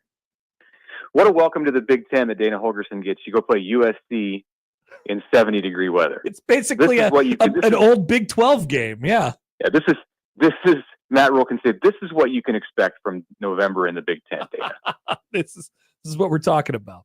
All right, Mitch. We did touch on this a little bit this morning on the podcast, but I just talked about it for a little while. What do you think about the idea that Matt Rhule succumbed to various pressures, and that's why this decision to move on an offensive coordinator happened at the time that it did? Like internal pressures. I think there's the general pressure of being the Nebraska football coach and recognizing that you have an impatient fan base that's suffered for a long time, and you have a lot of resources that are dependent on that fan base and the connected donors. So there's just a lot of pressure to be the Nebraska football coach, and it might, in every instance, cause a head coach to make decisions with an added amount of urgency. And that's true in a lot of places in the Big Ten and the SEC and in major college football. There's a lot riding on everything that a head coach does. But as far as pressure to make this move right now, like, was there pressure externally or within the athletic department for him to switch offensive coordinators? In the same kind of vein that Mike Riley felt after the 2016 season or Scott Frost felt after the 21 season. No, and this was Rhule. He's in command. Troy Danon is, now that day might have come if Rhule had not done something preemptively, but here we are going from October into November or week 10 into week 11, the bye week. Matt Rhule made this choice without feeling any pressures other than the ones that are always there as a Nebraska football. I agree. In order to think that this was the driving force, you would have to believe that he was literally strong armed. And I think if there's one thing that I don't know, Matt Rhule does not seem like the kind of guy. You made the comp to the Riley era. The complaint back then was that there was too many cooks in the kitchen, and there was. I still believe, and as long as Matt Rhule is here, there will only be really one chef at the head of this thing. That rarely ends well. You could probably find some examples in college football where a head coach was pressured into making a move or changing a scheme or something like that. But in the way that Riley and Frost were pressured to do it, beyond the pressures that just exist day to day as a Nebraska football coach, that kind of a situation is kind of a recipe for disaster. How do you think this has been the question all week, but what do you think this will look like? Let's just talk about the game in general. Is this one of the most mysterious games that you can remember? I feel like I've said that a lot over the last several years. I have no idea what to expect. Nebraska's an 8.5-point underdog. There's changes on both sides. Neither team is in a great spot from a mental perspective. I don't really have any idea what we're going to get on Saturday. No, I probably less of an idea than I have at any point in this season. I mean, you think back to the games, like really the season started against Colorado for Nebraska. And then ever since then, it's been an attempt each week to try to get a feel for how Nebraska was going to play. And it hasn't always been easy. And there have been some weeks like the Ohio State week or the Indiana week or UCLA, the last 3 games, where I don't think I've come close to having the right feel for what I saw when the team came out of the locker room. Like, I thought they would play well at Indiana and be competitive. I thought they would get torched at Ohio State. I thought they would come back with a vengeance against UCLA. None of those things happened. So this one, exactly the opposite. Yeah, right. I'm 0 for 3 in the last 3. This one has a mysterious feel. Yeah, it's in part, I think, because of what's going on with both teams, and you have to really question where USC's motivation might be at 4-5, and is it a lost season? They've made a switch at quarterback, and what does that mean? What will Lincoln Riley ask Jaden Maiava to do? What can he do? Are they going to? I mean, that offense is not one where you're looking to get 100 yards rushing from your quarterback, but we see what Ethan Garbers and UCLA did against Nebraska, and when he got loose, he ran for a long time. In a couple of instances, Maiava probably has more ability to do that than Garbers did, but not the same kind of experience, probably not the same kind of awareness. Then he's at home; it's his debut. There'll be a lot of adrenaline. I don't know. From the USC side, there's a lot of questions, and then of course from Nebraska, the questions are even bigger. Like, what will Nebraska try to hang its hat on offensively? I'm sure they've spent, and they should be done with this kind of a study at this point, but I'm sure they spent most of the past week determining what plays they think can work, what plays they think Nebraska can be best at. And then we'll see probably a pared down offense, an offense that doesn't try to do as much as it has tried to do in previous games, in hopes that less is more, and they can find things that work against USC, and then just poke holes in that defense. A few passing plays, a few running plays, and then you branch out from there. But I don't think it's going to be exotic. I don't think Nebraska is going to be running gadgets and trick plays, and certainly not air raid principles as has been discussed throughout this week. Do you think Matt Rhule's comments on Dylan Raiola's health on Monday were more like true in practice, or more keeping cards close to the vest and trying to make it a mystery for their opponent? Yeah, I think it's probably the latter, probably more keeping things a mystery. It was a different tune than a week ago when Rhule came in on Monday after the UCLA game and said, Dylan's okay. We expect that he's going to use this bye week, and I'm paraphrasing here, to get healthy. Like, it didn't sound ominous for Dylan on looking toward November 16th when Rhule came into the room on November 4th, and then it was just there was no information given this week, and I think that's probably done more to keep USC guessing. Mitch, what sort of confidence level do you have in Nebraska's defense coming out of the bye here? Well, I think they'll play well. I think when the defense played well in the second half against UCLA was trying to hold on, and as we've seen with UCLA, did it again against Iowa this last week in winning. And in watching UCLA in the lead up to Nebraska, it's a talented team. Clearly, we had a little bit of the wrong idea about UCLA because of its schedule at the beginning of the year, but they do things to shoot themselves in the foot and beat themselves. And they've managed to win these last 2 games while still doing things to hurt themselves. But you do need to credit the Nebraska defense for playing well in the second half and giving the team a chance to get back in it and have a shot in the fourth quarter. That said, it's a loss, and they're unhappy with the first half for sure. They're unhappy with the way that they just let UCLA control the ball in the part of that game that determined the outcome. So I think what you'll see from Tony White's defense, what you've seen historically from this group over the last 2 years, is when they're unhappy with the performance, then the next game is a bounce back. That they don't do that 2 games in a row. They're going to play hard. They have leaders. They have talent. But if USC is USC, the real USC, that's a very tough offense to stop, especially in the Coliseum. We've seen them come excruciatingly close to beating Penn State, to beating Michigan. They did beat LSU, so it's a good offense when they're rolling. I don't think the quarterback was their problem. I don't think Miller Moss was the thing that was causing USC to lose games, but they're going with the future. That's the move here for Lincoln Riley. You see, you're 4-5, and you're going to play for the future. So does that mean you have to take a step back offensively to go forward down the road? We'll find out on Saturday. How do you think Nebraska handles that same push and pull with, they're a game away from bowl eligibility. They need to get there, but also they have some developing to do on their roster that is lacked a little bit this year. Rhule sort of, he touched on it briefly Monday, but how do you think Nebraska handles this with some younger guys, personnel, the rest of the way? Well, they can only take 74 on the road, so it's the week after against Wisconsin. You might have some opportunities to really play somebody like a Malachi Coleman or even some of the true freshman receivers. I don't think you're going to throw a true freshman lineman in there who's redshirting unless it's an injury that leads to that. Nebraska's in a different spot than USC because what happens in November just means more for Nebraska. You're trying to end a 7-year bowl drought, and it's just really important for the momentum of the program to get to the postseason. It doesn't matter as much for USC. I mean, yes, they have huge games.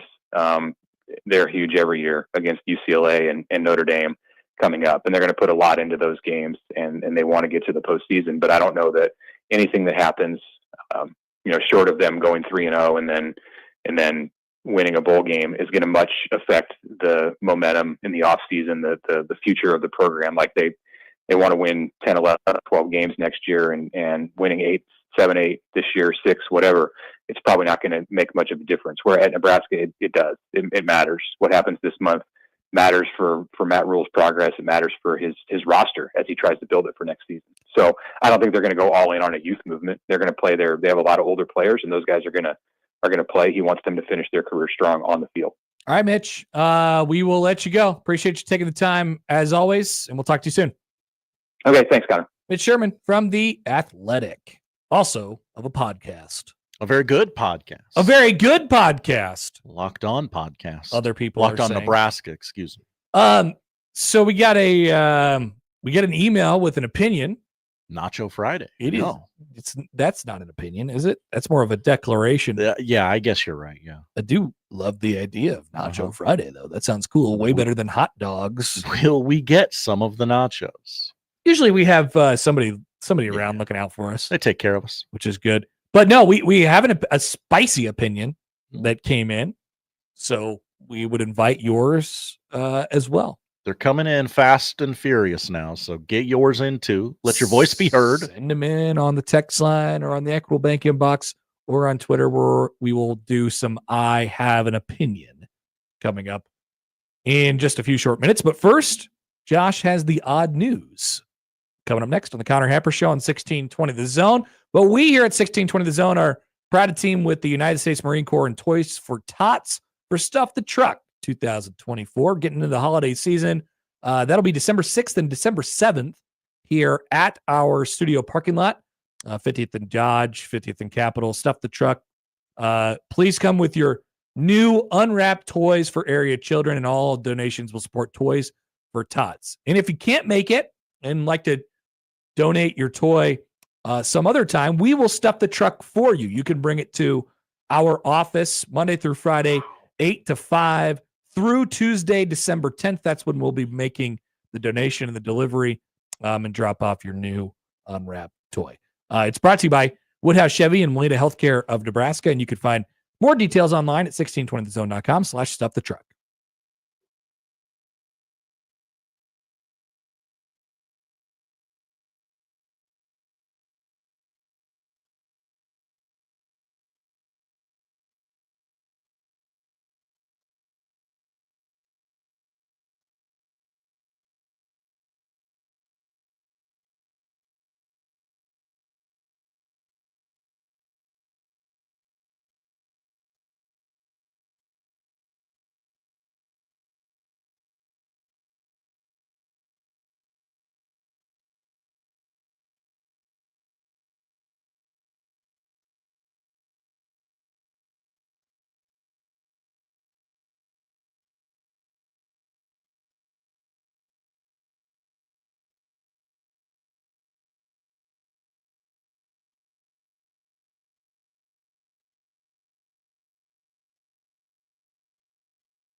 And now we've reached the point in the show where Josh Odson reads the peculiar, the bizarre, the comical, the odd news with Odd Son. Odd news, Odd Son. See what we did there? The odd news with Oddson. That's right. Once again, another reminder to get your opinions in for the opinion bag. I have an opinion coming up in less than 15 minutes. Oh, my goodness. First, Josh has the odd here. news. Josh? That's right. We go to basketball. We're basketballed up on this Basketball show. button. Beep, beep, beep, beep, beep, beep, beep. Punch it, Chewy. There have been many consequential calls for timeouts in basketball history. Perhaps the most famous came from Chris Webber. Definitely. In the 1993 NCAA championship game, where he called a timeout that Michigan didn't have, resulting in a technical foul that clinched the game for North Carolina. One of Webber's Fab Five teammates, Jalen Rose, was in the crowd for the Miami Heat Detroit Pistons game last night. A game in which Miami Heat head coach Eric Spoelstra, who I'm legally obligated to tell you, he was a video boy in the video room. That's right. Tried to call a timeout he didn't have against the Detroit Pistons last night. And Jalen Rose looked like he had seen a ghost. Wow. This is admittedly a visual bit. If you're watching along with us on YouTube, ZoneTV.live. ZoneTV.live, you can see Jalen Rose's face. Where I think he's saying something to the effect of, Oh, no! Disaster! What a bad idea! Oh, my goodness! Jalen Rose had quite the reaction when cameras caught him. Yeah. Spoelstra did apologize for this error after the game, which led to the Pistons winning 123-121. Fortunately, it was just in a Heat Pistons game. But it was in the beginning of pool play for the NBA Cup. Which is still just pool play. I mean, you can still come back if you lose in pool play. But if you get a bad start in pool play, you're up against it, and then you gotta score points and points and points and points and points to get to bracket play in the NBA Cup. I think they might be okay. Connor, remember 6 weeks ago when I read the list of nominees for this year's National Toy Hall of Fame class? Yeah. And I said, hey, in 6 weeks, they'll announce the finalists and we'll do the story again then. Mm-hmm. That was 6 weeks ago? Yeah. Wow. Time flies. Football season, man. It just speeds up the clock. Football. Football. Boom. National Toy Hall of Fame has announced this year's inductees. There are 3 of them. They are as follows in no particular order. I don't know who the headliner is. My Little Pony, Transformers, and Phase 10. Still don't know what that is. It's a card game. Phase 10? Yeah. Let's find out. National Toy Hall of Fame, part of the Strong National Museum of Play, announced the inductees chosen from a list of finalists. Those who did not get in this class: Apples to Apples, Balloons, Choose Your Own Adventure books. Balloons got snubbed. Balloons still not in the hall. Hess toy trucks. Wow. Pokemon, RC cars, the Stick Horse, and Phase 10 got in. And Phase 10 got in. I believe Phase 10 probably has some marketing behind it. Phase 10 and the trampoline also did not make it in the class this year. Did I always ask about Trouble? Is Trouble in? I believe we looked this up, and yes, I always wanted to play Trouble. As a kid, if we were gonna ever have a board game time, I always wanted to play Trouble. I loved Trouble. I like the little pieces. I liked how you hit the thing in the middle and the dice pops. Yeah. Phase 10 is based on a variant of Rummy known as Contract Rummy. So it's a variant of Rummy. That's what got in over balloons and trampolines. Yes. This is bad. Yeah, I'm going to go bad take. I mean, the trampoline isn't in. Balloons aren't in. Phase 10 is in? As of 2016, it was the second best-selling commercial card game behind Uno. 62 million units sold as of 2016. Mattel now is the rights owner. There you go. To this game. There's your answer. Mm-hmm. Big money backing. It was sold in December of 2010 by Fundex. Follow the money, people. The Christopher Bench, the vice president for collections and chief curator for the museum, said that for My Little Pony in particular, this year is extra validating. The beloved toy was a finalist 7 times before finally crossing the finish line this year. I don't know about you, Josh, but when you have to read the directions to a game like a new game to try and figure it out, it becomes very difficult for me. I always just say, "Hey, look, why don't you play around? I'll watch, and I'll probably, I'll jump in the next one." Yep. Because I'm looking at the page for this right now, and it's trying to explain it to me, and my God, just glaze over. Yeah. Just Yeah. Nope. Very, very difficult. Finally, in the odd news, we go to Crime Town. Connor. Classic. I was in Crime Town last night. I could just sense all the crime that was happening around me. Feel it coming off the streets. The last year's wildly successful, allegedly, Name That Snowplow contest has returned. Oh, great. Users, and what did we end up members, using naming the snowplow last year? I have the names here. Last year they were Cleopatra. That's kind of clever, actually. Okay. Scoop Dog, the obligatory Plowy McPlowface, Darth Blader, Austin Plowers. All funny so far. Truck Norris, Anti-Snowshell. Which one? Which one? All of these. They named because several different trucks. They only have 7 snowplows in Lincoln or something like that. No, seriously, that's a real thing. Yeah, I never saw snowplow in Lincoln for like the first several years I lived there. And finally, they just let it go. Snow Big Red, naturally, was one of the ones last year. Users are asked to submit their ideas now until November 26th. And then the week of December 16th, they will select the top 25. And then during the holidays, when people are looking for something to do, I guess, community members can vote on their favorite snowplow names, and they will announce the winners the week of January 13th. Can't wait for Jack Mitchell to get his hands on this story and start naming them after old Nebraska ball players. A tradition unlike any other. Mm-hmm. That's it. The name cannot include your name, no profanity, no copyright or trademark things. Yeah, I was trying to figure out how we could get something of ours in there. Like, these are all plow puns, so like I don't know how we can work in a show bit, but also Kalen Clark something. Yeah, probably wouldn't go over very well. Not in Lincoln. No. We got a text here. Oh, hey guys, Zach from Florida here. Hi Zach. I've been playing Phase 10 for about 12 years, and I finally just won my first game.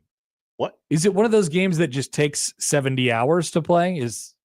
Oh, I don't know. I don't know either. My wife enjoys Phase 10. Maybe I'm aware of it. Zach from Florida is just saying he's really bad at this. That's possible. All right. Thank you, Josh. Thank you, Connor. That is the odd news. You still have time to get your opinions in. I have a few that I'm looking at on the text line right now. By the way, Doc on the snowplow says Eric Plouch. I don't know why I like that. I'm going to like it as well. So get your opinions in. I have an opinion. The foremost segment of this show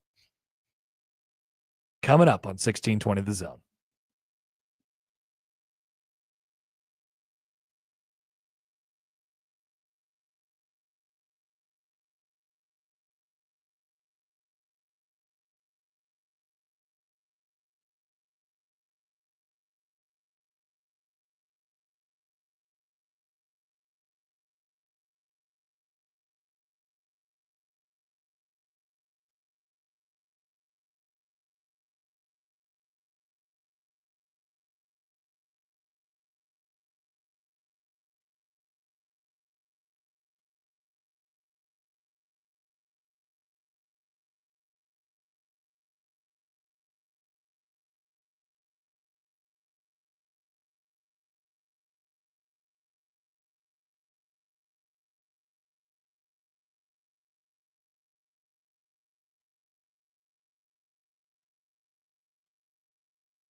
This is the I Have an Opinion song. Haven't done an intro yet. Need to get on that. Yeah. It's so offbeat, it hurts. Well, we've established that about me. You're a little offbeat. Offbeat. That's and okay. Literally, figuratively. Yeah.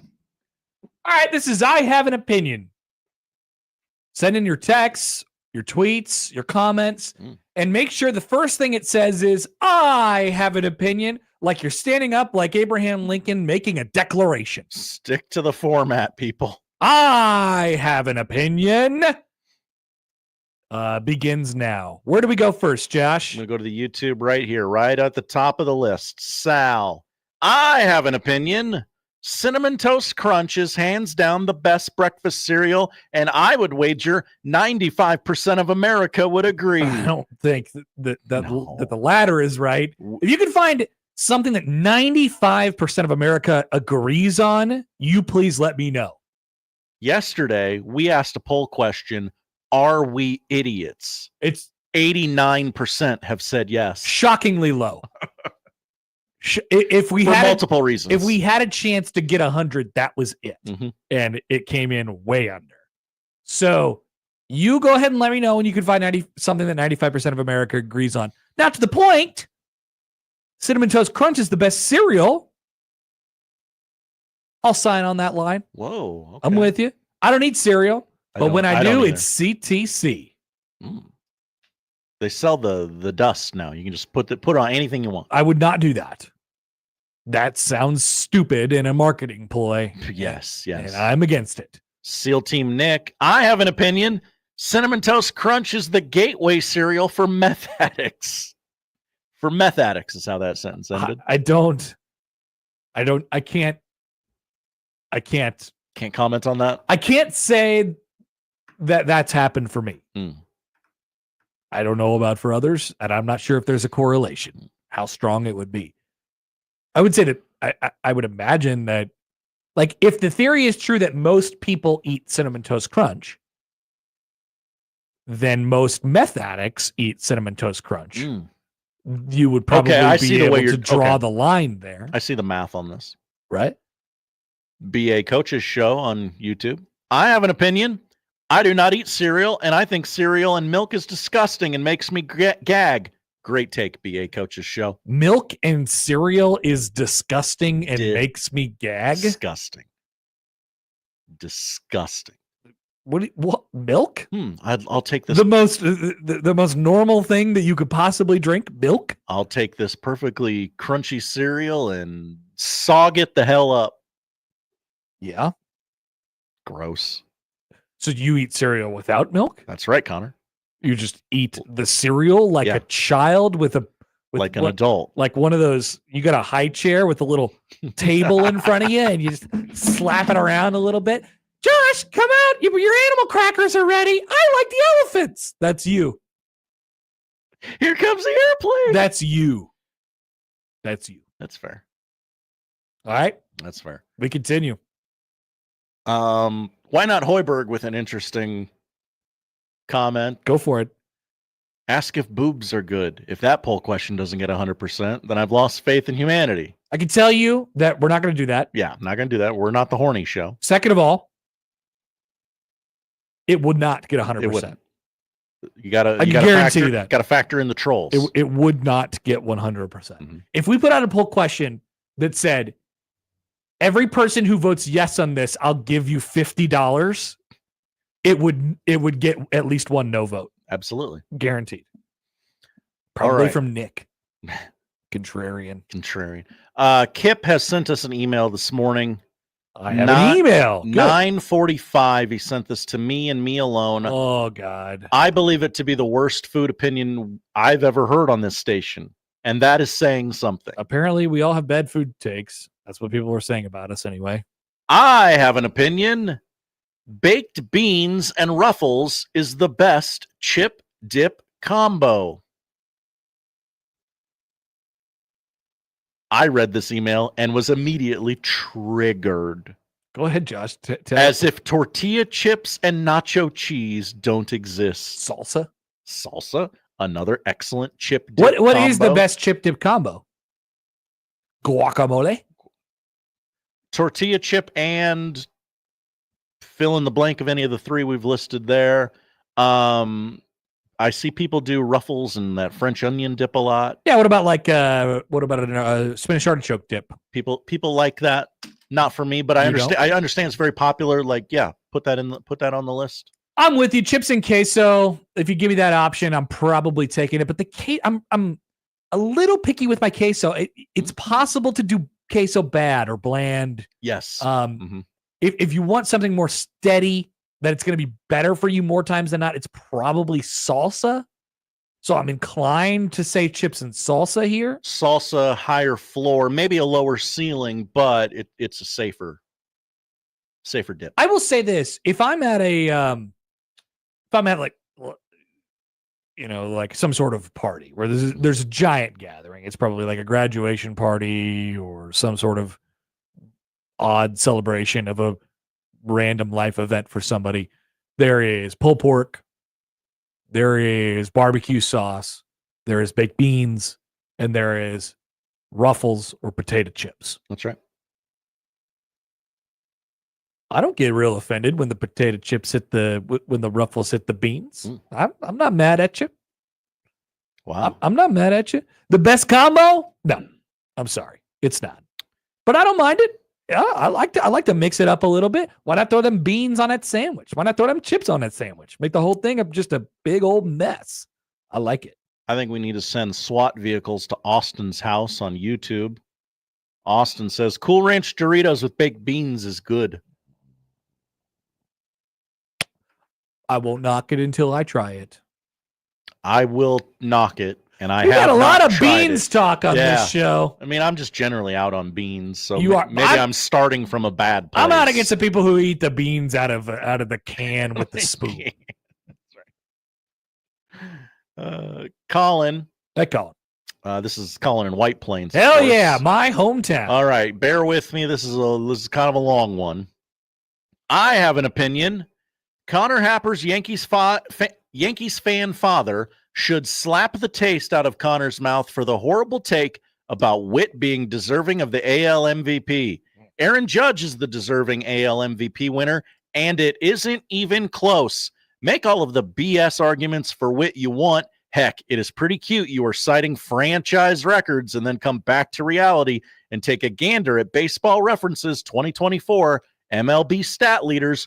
Regardless of whether you look at standard statistics or advanced statistics, Judge was the best player in MLB, let alone the AL. All of this for a team that did more than the Royals. Oh, yeah, the Yankees are still the AL Central's daddy. All right, that's cool. Whatever. Have fun with Aaron Boone and not reaching your potential and not signing Juan Soto. He sends us a screenshot where wins above replacement, number one. You can go and pretend Judge. That this is 1998 again, Colin, but it's not.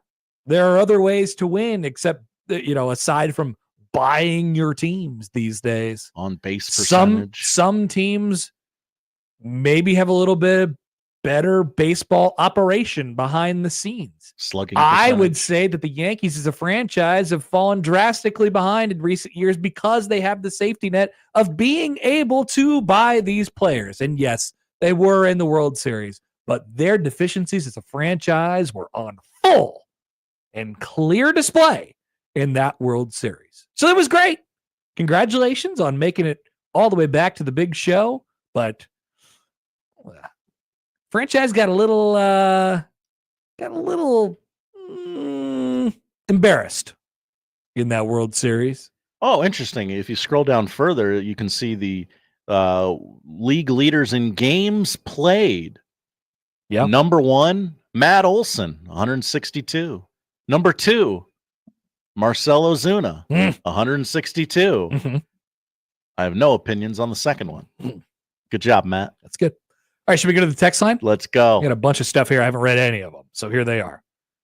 I have an opinion. I hate when football announcers say hook and ladder. It should be hook and lateral.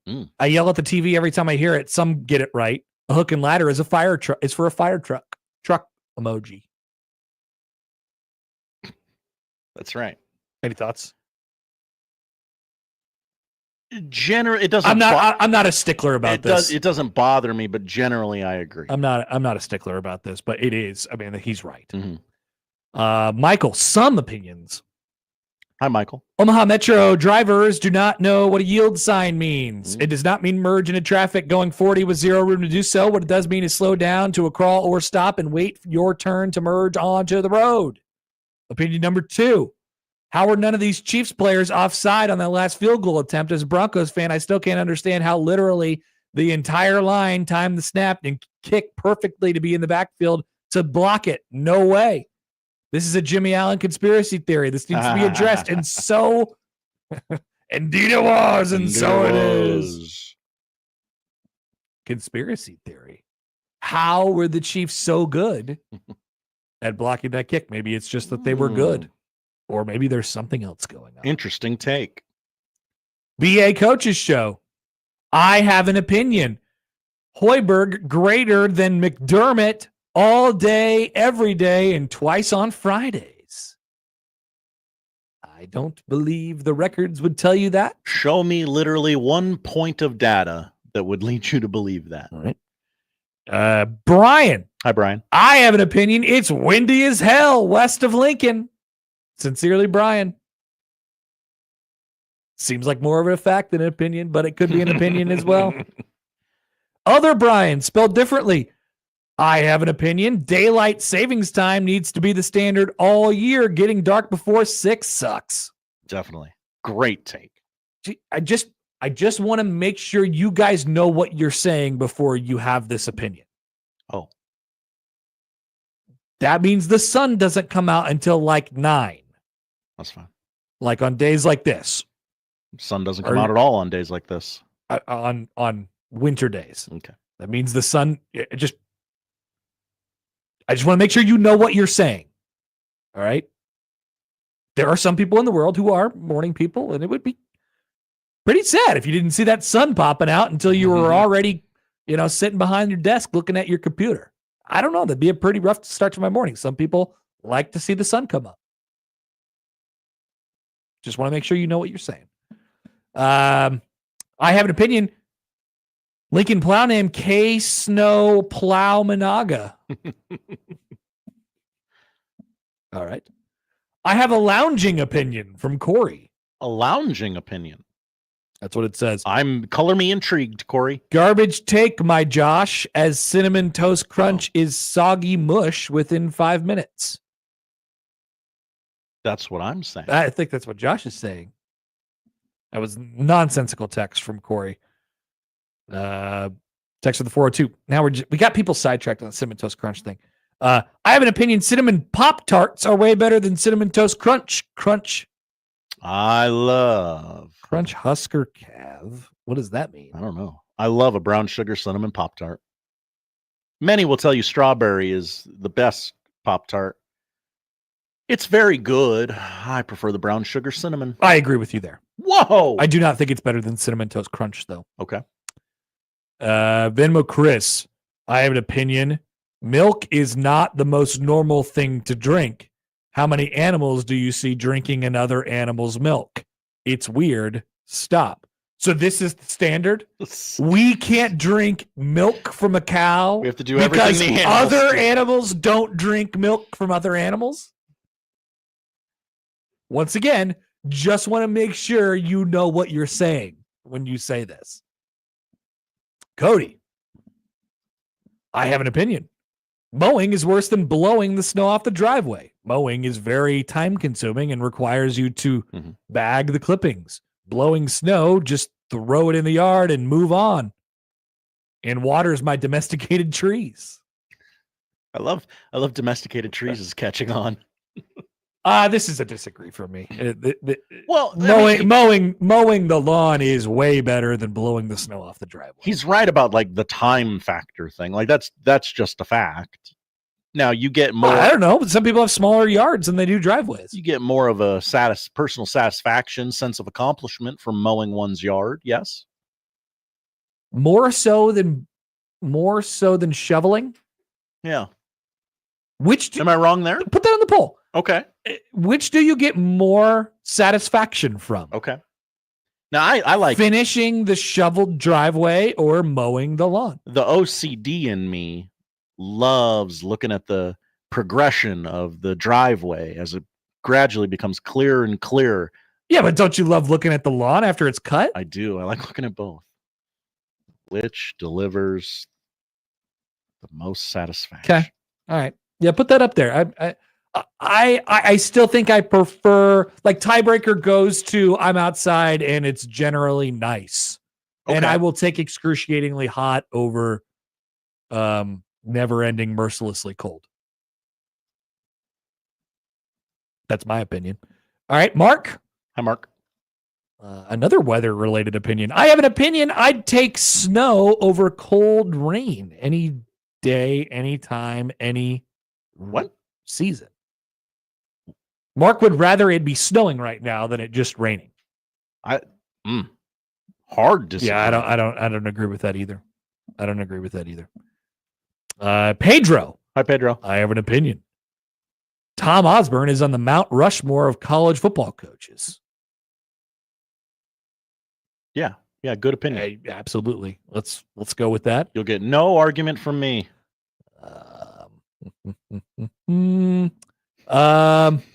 What? Jimmy Allen has tweeted in. Oh, good. I have an opinion. Gets in truck, turns on radio. First thing I hear, this is a Jimmy Allen conspiracy theory. I'm catching strays and I don't even know what for. That's all conspiracy theories now. I'll fill you in. It was a commenter who had the opinion that the Chiefs were cheating because they were able to block that field goal and time the snap with such ease on Sunday against the Denver Broncos.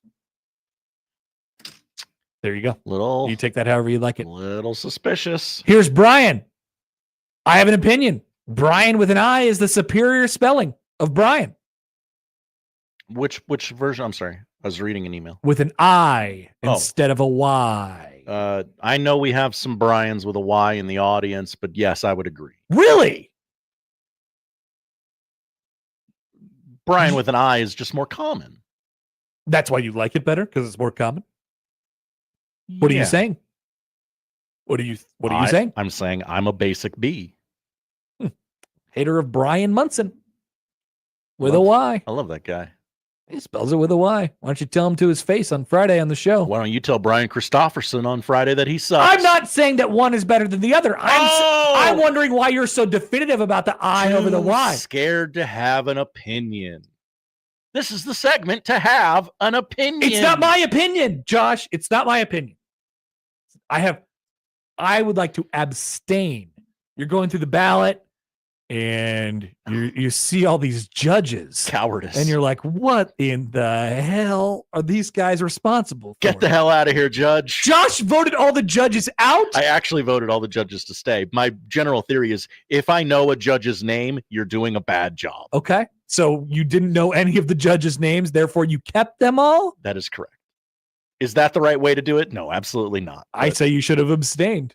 Probably. You should have not voted for things that you didn't have an opinion on instead of fabricating an opinion, like some do on our poll questions. Trolls. That's what they call them. That is what they call them. Norm. I have an opinion. It being dark by 5 or 6 is great because I feel like less of a lazy piece of crap when I call it a night and stop being productive at 6 o'clock. All right. You had me in the first half. Zach from Florida is back again. Welcome back, Zach. Zach from Florida has an opinion. I would rather deal with tornadoes than hurricanes. Understandably, Zach from Florida. Yeah. May have gone through some things recently. I mean, you're all just the odds, right? Like, I can't speak to a hurricane. I've never been through a hurricane. I've never hurricaned. Never have I. I've been in a tropical storm.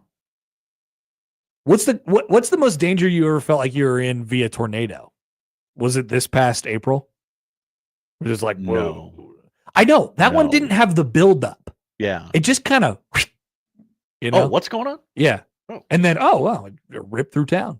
One time I had to get into I had to pull over. We were on a youth group field trip to Worlds of Fun. We were coming back. I don't know where we were. We were in the it seemed like the middle of nowhere, but Kansas City to Omaha, so probably not the actual middle of nowhere. 29. Yeah. Mound City, Missouri. We had to get out and go in a gas station freezer, but not like Hamburg, Iowa. not like a regular gas, like a small town. Like there might be bodies in this freezer. Nice freezer. Yeah. And you survived. Survived, yeah. Lived to tell the tale. Good. Jason Siegel, mispronouncer. Hi, Jason Siegel, mispronouncer. He says, I have an opinion. It is, in fact, the hope that kills you. I previously thought the opposite. I'd like to punch my past self in the face. I assume this is Husker football related. Just general, I think. Possibly has something to do with Husker football. I mean, in terms of Husker football, if you didn't have hope, you're saying wouldn't everything just be a pleasant surprise? So you're telling people to have no hope? No, no. There is no hope. I do a Bleep Will Compton bit go every Big Friday. Red. I love hope. Untether yourself. Star Wars is all about hope. Untether yourself. A new hope. Mm-hmm.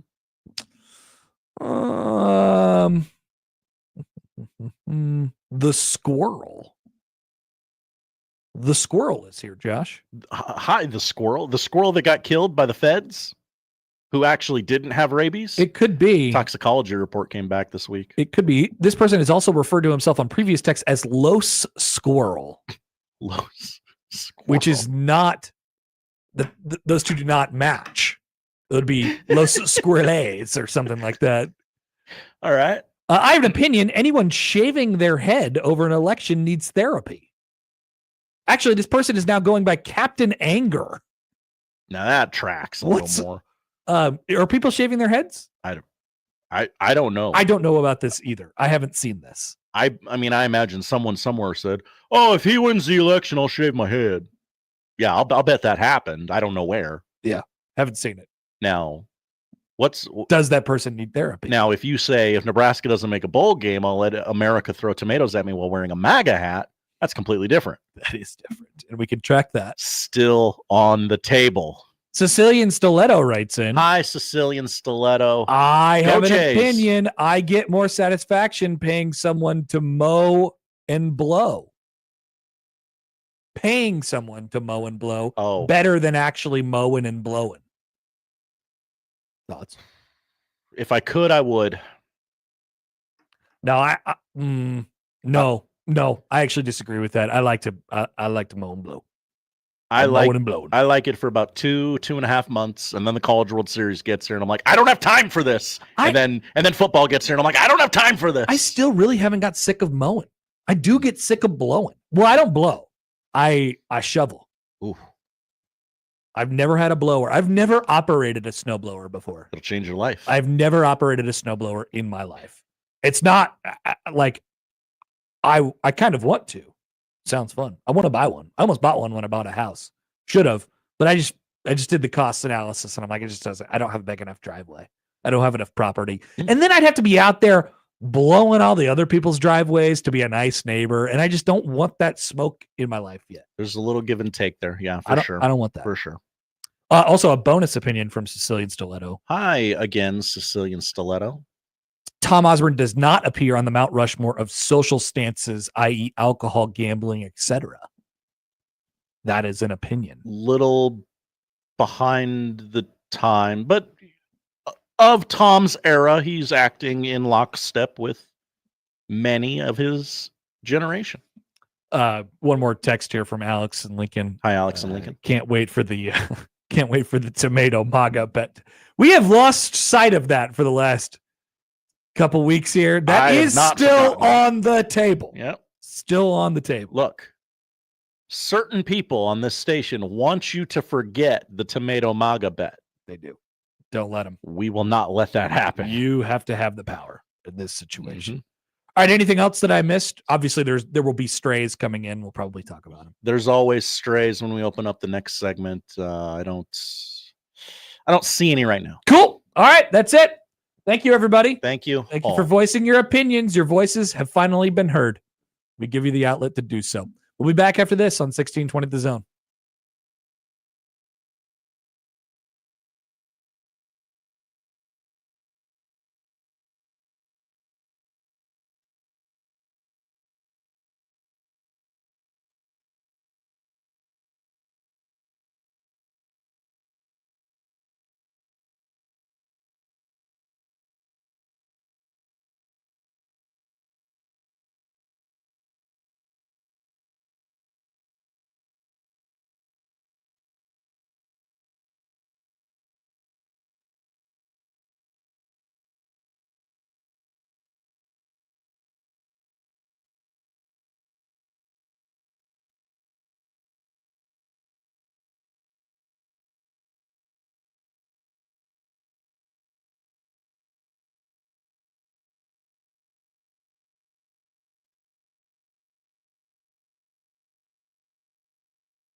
Welcome back. More of the Connor Happer Show here on 1620 The Zone and on 1620thezone.com. Connor Happer, Josh Hudson with you. A reminder that this week's Zone Deal is to Cops making more than just delicious pizza. Which feels like it could have been a song, but it wasn't, probably for the reason that you just heard.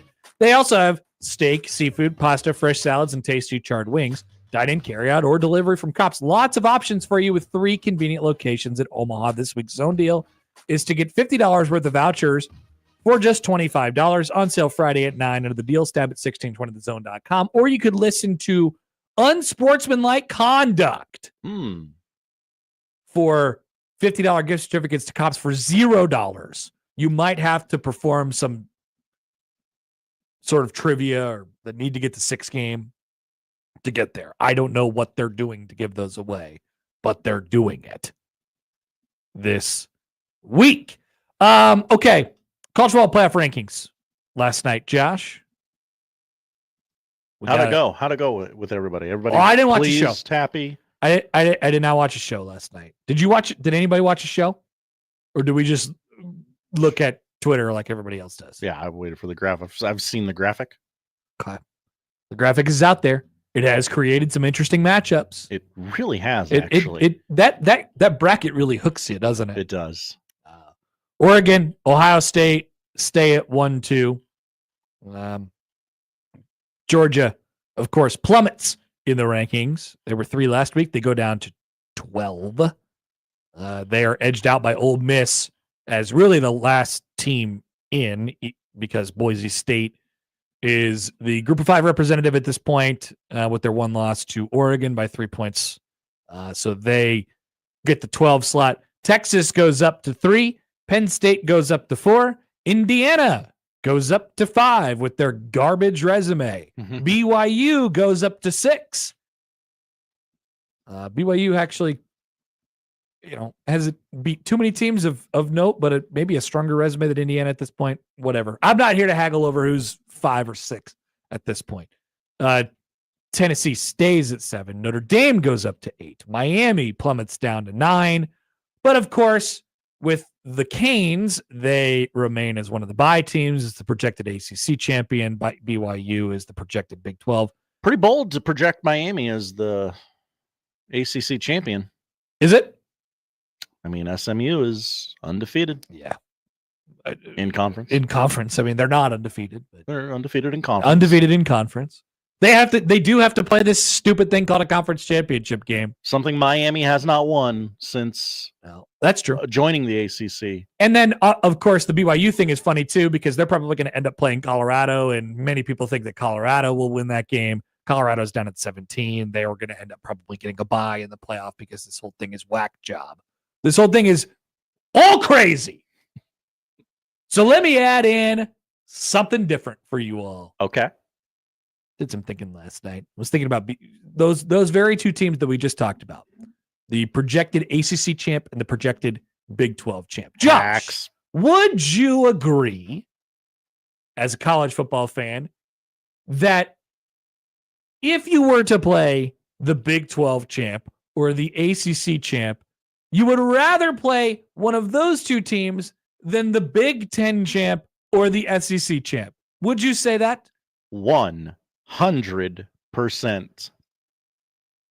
So I'm wondering, college football throughout its history has been about finding edges, right? Nebraska is creating this world-class strength and conditioning. Really the first program to do strength and conditioning at the level that they did it. Developmental type of programs, whether it's finding edges in NIL, facilities, arms races, recruiting, cheating, things of that nature. You're always having 400 analysts in your program, having a sign stealer in your program. Many have found edges over the years, and it has paid out great dividends. Some less legal than others, but an edge is an edge.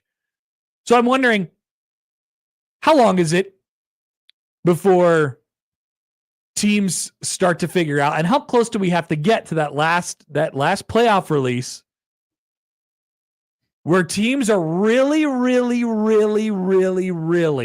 trying to be the 5, 6, 11, or 12 seed in the playoff. Why, Connor, would you want to be the 5, 6, 11, or 12 seed in the playoff?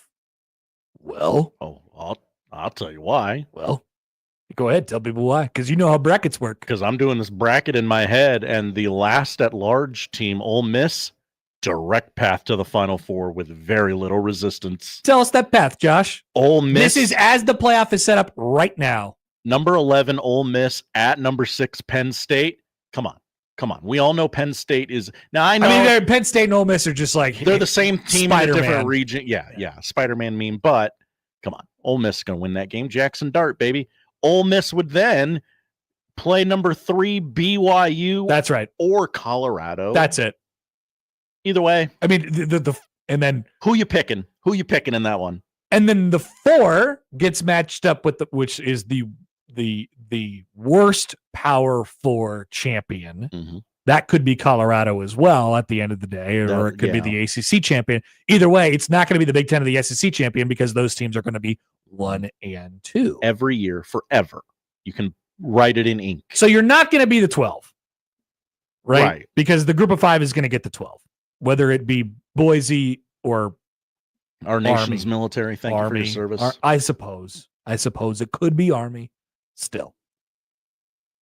And really the 5 is probably off the table as well, because that's just going to go to the second place team in the Big Ten. Or SEC some years, depending on the conference strengths and all that. So, like I said, the 12 will obviously go to the G5 winner, so that's sort of off the table. But the reasoning is you absolutely do want to play the ACC or the Big 12 champ instead of the Big 10 or the SEC champ. Sorry, you just do. It just gives you a better path to the SEC to the semifinal. So I don't know exactly how this is all going to work out yet, but I'll just say that those teams are going to very much enjoy being in those spots instead of winning a game and having to play the Big Ten or the SEC winner. You'd rather be a team in the Ole Miss shoes right now or in that vicinity rather than, I don't know. I mean, hell, even like if it looks how it does right now, Ohio State's a 5, right? That's right. You win a game, what do you do next? You get Oregon, the 1 seed, right? No. What am I missing? 5. Oh, you get the 4. I'm sorry. I'm sorry. But whoever gets the 1, who would be the semifinal or the quarterfinal game matched up against the 1 at the moment? You're looking at the bracket number. 8-9 right now. Notre Dame at Tennessee. Winner gets Oregon. Would you rather be Tennessee or Ole Miss right now? Just for where you're sitting. Ole Miss. Right. So I say all this to, first of all, make you aware of this. And to also tell you what's going to happen and where it's going to go. Not in terms of who's going to be in what spot in the playoff, but what will the reaction be after we get a year of this? I'll tell you exactly what's going to happen. This will inevitably lead to the 2 mega conferences getting very triggered, because they're always triggered, and they've already set the groundwork for this. They will get very triggered that the G5 even has a bid. First of all, because they get into playoff, because look at the first team out of the playoff right now. Who's that, Josh? I actually don't know. I believe it's the Georgia Bulldogs as the 12 seed. Oh, wow. Yeah. As the 12th ranked team right now, they'd be the first team out of the playoff, just in the at-large sense. Right? So they're going to, Georgia, if it holds, which it won't, it'll look different in a couple weeks, but just stay with me here. If these are the final rankings, what hell would Georgia raise if they were if they were the 12 and they don't get in because they have to make room for Boise of all teams? They're already making a stink about this. Yeah. They're going to continue making a stink about it. Wouldn't it be hilarious if those final rankings popped up and they look like they do right now, where Georgia is the 12 and they don't get in because they have to make room for Boise? How do you think Georgia would take that news? Not very well. Not very well. The Big Ten and the SEC are going to come up with some weirdo whack job plan where they say, Here's my official guess as of right now. Official guess. Official, unofficial, whatever. It's a guess. Talk to me in a couple weeks, and my guess might be different. They're going to say no auto bids at all after experiencing this for a year. Whoa. Now, this would fly in the face of what they've said before. Mm-hmm. What they've said before is we want 100 auto bids. We want all the auto bids. But what they're going to realize after seeing these rankings is the committee clearly understands that we play in these premier conferences and these other conferences are garbage. So why would, if the committee already thinks this, and they're only putting BYU in there to placate the idea that this is a playoff that represents the people, when it represents the, college football at large. Why not just do away with the dog and pony show? That's one of my favorite little wrinkles about the format as it is right now. Me too. The 4 conference champions get a bye. Me too. It also, they're going to hate it though. They're going to hate it. They're going to hate it. It also, I like that the ACC champion has, even if it's fake power, which it is, they've got a little hey, we got to buy, you got to play us in the. But look at how it's already going to work out. Or something. The ACC is a 1-bid league. Mm-hmm. The Big 12 is a 1-bid league. Yep. Now they have themselves to thank league for that because Iowa State has gone on a slide now. Mm-hmm. If it was Iowa State and BYU, obviously you could make a case for the, and they're both undefeated. You could make a case for the loser of that game to still get in the playoff. And in fact, they would be deserving of doing so. But that's not the case. Clemson has lost all its power. Florida State is the worst preseason to postseason turnaround in college football history. So they're going to do this year, and they're going to be like, here's what's going to happen. Here's what's we're going to, and they're going to all get together in January, immediately after the playoff ends. And they're going to be extremely reactionary. And they're going to say, here's what we want. We're going to have a 16 team playoff, and it's all off of the rankings. There's no auto bids and there's no buys. And guess what that's going to look like? There's going to be 16 teams, and 14 of them are going to be from 2 conferences. At least. Okay. At least. Now, if we were doing... And they'll get their wish of basically just breaking off from the other conferences just by virtue of, making everybody else change. If we were doing the other 2 conferences 16, will hate this. Yes. If we were doing top 16, K-State gets in, SMU gets in, Boise gets in. Just on rankings alone, top 16. And the SEC would get 2 additional teams, A&M and Georgia. Say those slide in. Say the conference breakdown again. K-State would get in, SMU so that would be 2 Big 12s, that would be 2 ACCs. Boise still gets in. That would be 1 G5. And then A&M and Georgia would also be added to the mix. And then that would make 6 SECs, 6 SECs, yes. 4 Big 10s, and 2 ACCs, 2 Big 12s, and a G5. That's right. And your 8-9 matchup would be Notre Dame versus Miami. That's fun. Oh, Catholics versus convicts. That's right. But if they were doing this and the rankings all the way to 16 really meant who was going to get into the playoff, because currently they don't. Right. Because they could say the rankings the rankings don't really matter. Win your conference, okay? And then they can manipulate the rankings however they want.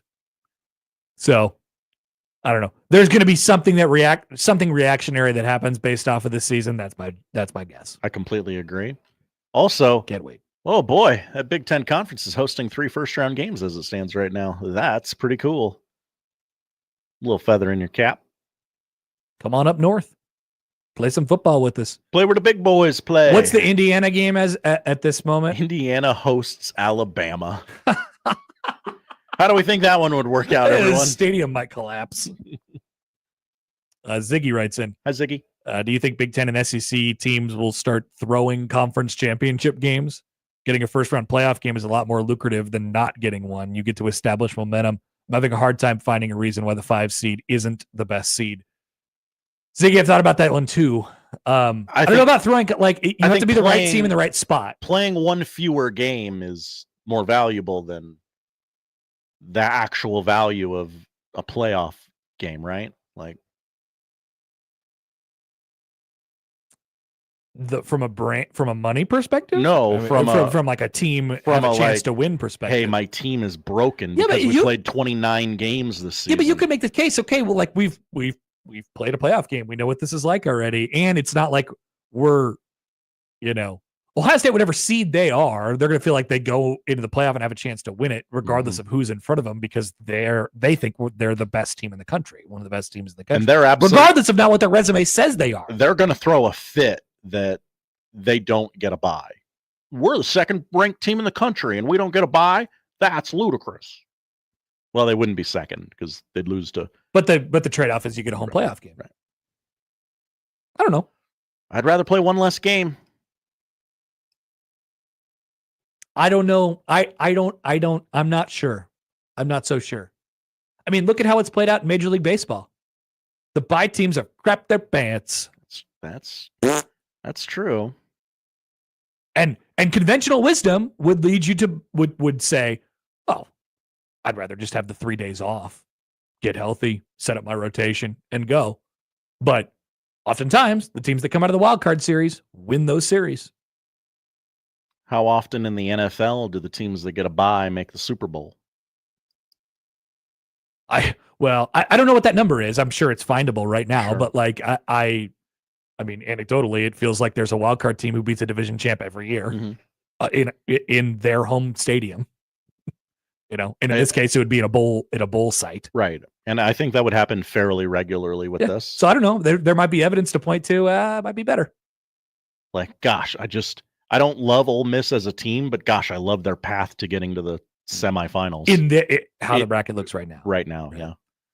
All right. Just some food for thought for the final stretch here of the college football season. Coming back, Robin Washut is going to join us at the top of the hour. Let's talk about Greg McDermott, what he has a chance to do tonight. The winningest coach in Creighton basketball history. Ever? If they beat Houston Christian. If. We'll come back and we'll put that in context. And it's been quite the 15 years for Mac. We'll preview it, I guess. And then, of course, we'll give it some more talk tomorrow. Coming back on 1620 The Zone.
Let's get back to the Connor Happer Show on 1620 The Zone. All right, welcome back. More of the Connor Happer Show on 1620 The Zone and on 1620thezone.com. Don't forget, 25K four-quarter pick'em is open for the final time this year. This is it. Get your Week 10 picks in Week 10 for us, not for anything else, because it's Week, 11 in the NFL? That's right. 12 for college. 12, You could have one final chance to win $2,500 this week, just as Holly did last week. You could play now and make your picks at 1620thezone.com. Josh. Connor. I have some truly disturbing video for you. Oh? Yes. If you're watching along with us on YouTube, brace yourself. Oh. You ready for this? Is there sound? Do I need to? No, there's no sound for this. Here it is. Oh, look at that guy. That's that shirt is so blue. Yeah, I never had a high definition slow motion video of myself. Look at you. Now we got it. It's a great appreciation to Andrew Grieve, the Creighton, running the great stuff for Creighton's social media department. It keeps growing. Video department. Every year just grows. He's very good at his job. And then he came by me with the camera and I'm like, oh God, what's he going to use this for? And here it is. We are doing a Jays Live today, and we will. And on that segment tonight at the arena and on Twitter at BlueJayMBB before the game and during halftime. So if I don't go to the game, I can still watch Jays Live on the Twitter machine. That's right. Are you on Blue Sky? I don't know. You have to tell everyone if you are. That's true. I am not on Blue Sky. Okay. I don't know what that is. And it's confusing to me. And I don't want to make a Blue Sky because then I'm legally required to tell people that I'm going there or I will be there. You'll be smells a lot like the one day where everybody moved to Threads, but they didn't actually go. That's right. Okay. Just so we're clear on that. But the thing that we'll talk about tonight on Jays Live is Greg McDermott. He'll become the winningest coach in Creighton basketball history tonight. He currently sits at 327 wins, going for 328. Ken Pom says that Creighton's going to win by 30. I don't know. Just a win is all it takes. I hope there is a deep appreciation for this around here. I hope there is a deep appreciation for this around here. Creighton has had their best coaches in school history back to back. 30 years. It spans almost my entire life. That's how you build. And the man, by the way, who hired both of those coaches will be on Unsportsmanlike Conduct this afternoon, Bruce Rasmussen. That's right. He deserves a lot of credit here. Creighton was in a decent spot as a solid mid-major program at the time that Matt came around. Nothing really more than that. You hope to win the Valley. You hope to go to the NCAA tournament and get a favorable matchup when you get there. But it all hangs on that. They've maneuvered into the Big East where they won it once, and it's now expected that they go to the second weekend of the NCAA tournament. They've been to 3 Sweet 16s in the last 4 years. They've broken the glass ceiling and completely shattered through it. They've gone to an Elite Eight. Possession away. I don't know what I would have said to you if you would have told me that 15 years ago when Mac took the job. I was kind of resigned to okay. That was a really great era, and it's over. I don't know what's going to happen next. And then Doug came around, and then I was like, okay, that was really great, but I don't know what's going to happen next. And it just keeps on getting better every single time. I don't know how that guy's not the best coach, one of the best coaches in the country. There's no way he's not, in my mind. Creighton's history is happening right now. It is defined by this era. Another thing that would have been hard for me to believe if you told me that 15 years ago. To add numbers to it, Creighton has been ranked 144 times in school history. 116 of those appearances in the AP Top 25 have come under this coach. They've gone to 9 tournaments and 13 possible tournaments since Greg McDermott has been here. No COVID year and hasn't been a tournament yet this year. He has 11 NCAA tournament wins, 2 more than all of the other coaches in Creighton history combined. He has 2 more NCAA tournament wins than every other Creighton coach combined. Wow. Dana Holgorsen only won 2 during his time here. And that's no like commentary on like those are different jobs for different times, but it's a commentary on how Mac is taking it to this next level. Greg beat Dana in the tournament. People forget. That counts for 2. It does? Yeah. I didn't know that. In Creighton history. Oh, okay. I didn't know that rule. His son's name's in the rafters. Max said something the other night after Kalkbrenner had his 49, and it just like smacked me in the face. I was like, what? You're right. So Greg McDermott's been here 15 years, and Ryan Kalkbrenner has been here for 5 of them. Oh. It's a third of his time. And Ryan Kalkbrenner's name will be in the rafters one day. Greg McDermott has coached. That's a lot of not Bobs in the rafters. Probably the two best Creighton basketball players ever, and one of them was his son. I mean, that's a pretty great thing to your resume. They won a Big East championship. So I think it's like, I think we started talking about this idea that, hey, Mac's going to pass him. If he sticks around, Mac's going to pass Dana Altman. And it was sort of like reconciling with this, like, wow. Got that contract extension, and then we all went, oh, okay. That's actually happening. And happen. I when it says after tonight, Greg McDermott 1, Dana Altman 2, that will be correct. You know what I mean? Yeah. Not just from a wins perspective, but like he has surpassed Dana. And you could look at those two as different, like once again, different jobs, different times. Dana built it, Max sustained it and took it to the next level. Which one's more important? I mean, I don't know if you could really parse through it which one is a bigger deal. Obviously, you don't probably get one without the other. You don't get any of them without Bruce Rasmussen and all the coaches that he's hired in his time at Creighton. But it's amazing. Like, for as charmed as the Green Bay Packers have been for the last 30 years of their quarterbacks, it's unheard of. Kind of similar. It's unheard of. The two best coaches, bar none, in school history, back to back 30 years. 30 years. One of my favorite, tweets of the year is Rob Anderson's annual. The following programs are the only programs who have won 20 wins each of the last blah, blah, blah years. And now that list is growing because it's like, hey, these programs have been to the top 25 or been in the top 25 this amount of times. Yep. Only these programs have been to 3 Sweet 16s in 4 years or 2 Sweet 16s in a row or like whatever. I mean, it's Creighton and all of the gigantic hitters in college basketball. Right. The bluest of the blue bloods. Yeah. Adam writes in on the Eckerl Bank inbox. Hi, Adam. Couldn't agree more. I really hope the CU fans truly appreciate what they've had over 30 years in Dana and Mac.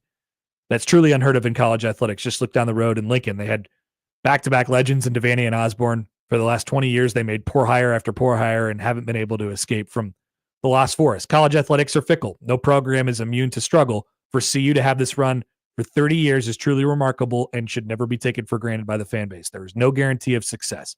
All it takes is for Mac to retire and a poor hire to be made and CU will find itself lost at sea.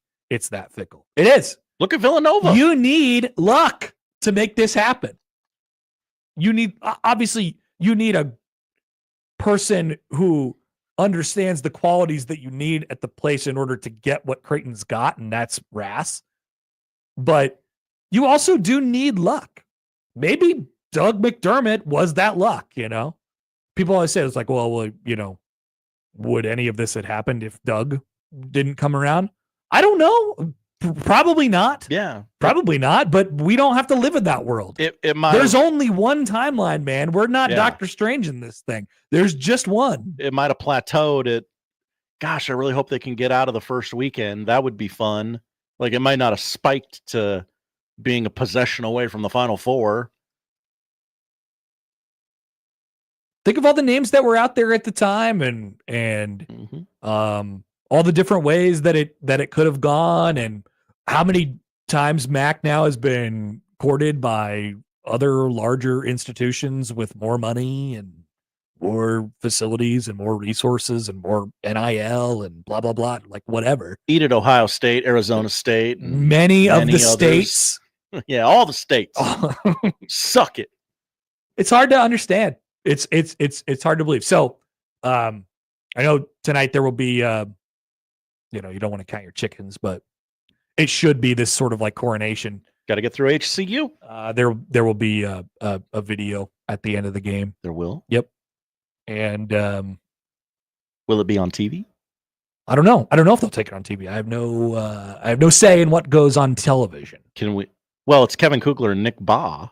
They might have a say. Can we get them? Who you can also hear on the Zone 25 Years. People forget alums of the Zone. Video series. Watch the full version. What perfect people to be there tonight. Yeah, really, it really is actually. Great. So, looking forward to it. I hope a bunch of people show up and like just salute that because it's special. Should be an oddly full house for Houston Christian. Yeah, a team whose football team is playing Nebraska next year. So get your scouting reports. Get used to that weird logo that looks quite a bit like the Yukon logo, like legally suspiciously close to the Yukon logo. Just throw a different outline on it. It's got an orange outline. It's not the same. Throw a different color on it. All right. That is coming up tonight, 8:00 tip-off, 6:00 pregame with Austin. You nailed it.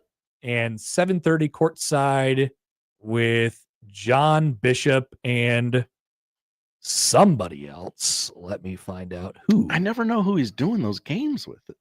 It changes. It does change. It changes from time to time. I can't keep track of it. I'm not smart. Tyler Clement tonight. Tyler's T-Dog. Tyler's back.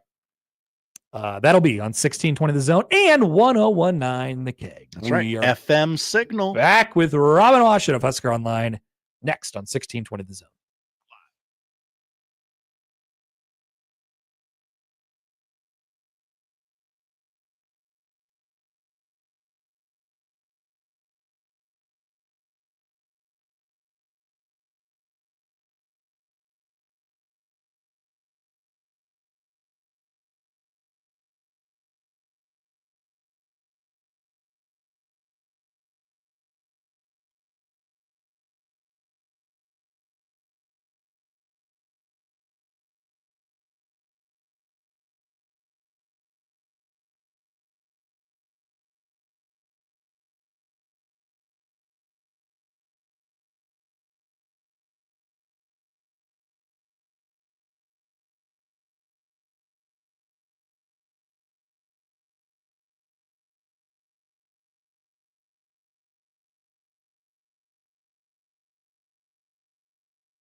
the biggest basketball coaching convention of work on your skills. So you listen. What? You don't remember. I'm talking. What is going on? Robin, are you okay? Robin Washut, Are your kids near you, or what just happened? Husker Online. I took a lot of preparation to make this thing a flawless interview, and clearly I still can't avoid it. Robin Washut, Husker Online. Maybe it was aliens. Maybe it was a phenomenon that we can't explain. The Connor Happer Show on 1620 The Zone. That's right. Robin Washut of HuskerOnline.com joins us now on the 42 Degrees The Source Hotline. Hi, Robin. What's up? I was going to wait till the end of this, but I might forget. Just crossed my mind. What's your guys' travel plans look like this weekend? I'm just trying to figure out if we're going to have Sipple on the show on Friday. I haven't done the math yet on the time zone, but we leave out of Lincoln early, and then connect in Denver, and I think we have like an hour and a half layover in Denver, and we get to LA around, hold on, pulling up my itinerary right now, we get to LA around 9:30 a.m. local time, which would be 11:30 a.m. Central Time. Well, that sounds good for us then. That sounds like it works because we have them on at 12:30 Central. Yeah, odds are we'll be in an Uber or fighting that LA traffic at that point. Yeah, so we'll have nothing to do but chit chat. Which steakhouse are we going to? Yeah. A place called Mastro's and you'll like this. It's in Beverly Hills. And, I have no idea what it is. As you would expect, Sean found this one, and it was recommended by some people out there. So we're gonna get real bougie with it and do how they do in Beverly Hills. So that's pretty unfortunate for you, Robin, because you'll have to miss the trip to Sioux Falls. I will. Unfortunate. It is unfortunate. I love that trip. It's the second year in a row I haven't been able to go. But you'll be in Beverly Hills eating steak with your dear friends and not alone in Sioux Falls. So I don't know. Hey, I'd be out there with like Wilson Moore and Mike Sauter and all those guys. So we'd have a little lonely Sioux Falls basketball dude contingency. That's true. And Wilson might need a little help up after getting wrecked by Hoiberg the other day. It's tough. Just a completely out of nowhere stray that was fired directly at Wilson. All right, let's do basketball first. What I've asked a couple of people this. What's your major concern right now, if any, or is it too early to identify such a thing for Nebraska basketball? I mean, it's 2 games. I mean, if you want to count the exhibition, sure. I don't really, just because that was almost all experimentation. But like for the 2-game sample size that we've had, some concerning early themes are poor shooting and lack of ball security. And those are 2 pretty important aspects that need to get cleaned up in a hurry.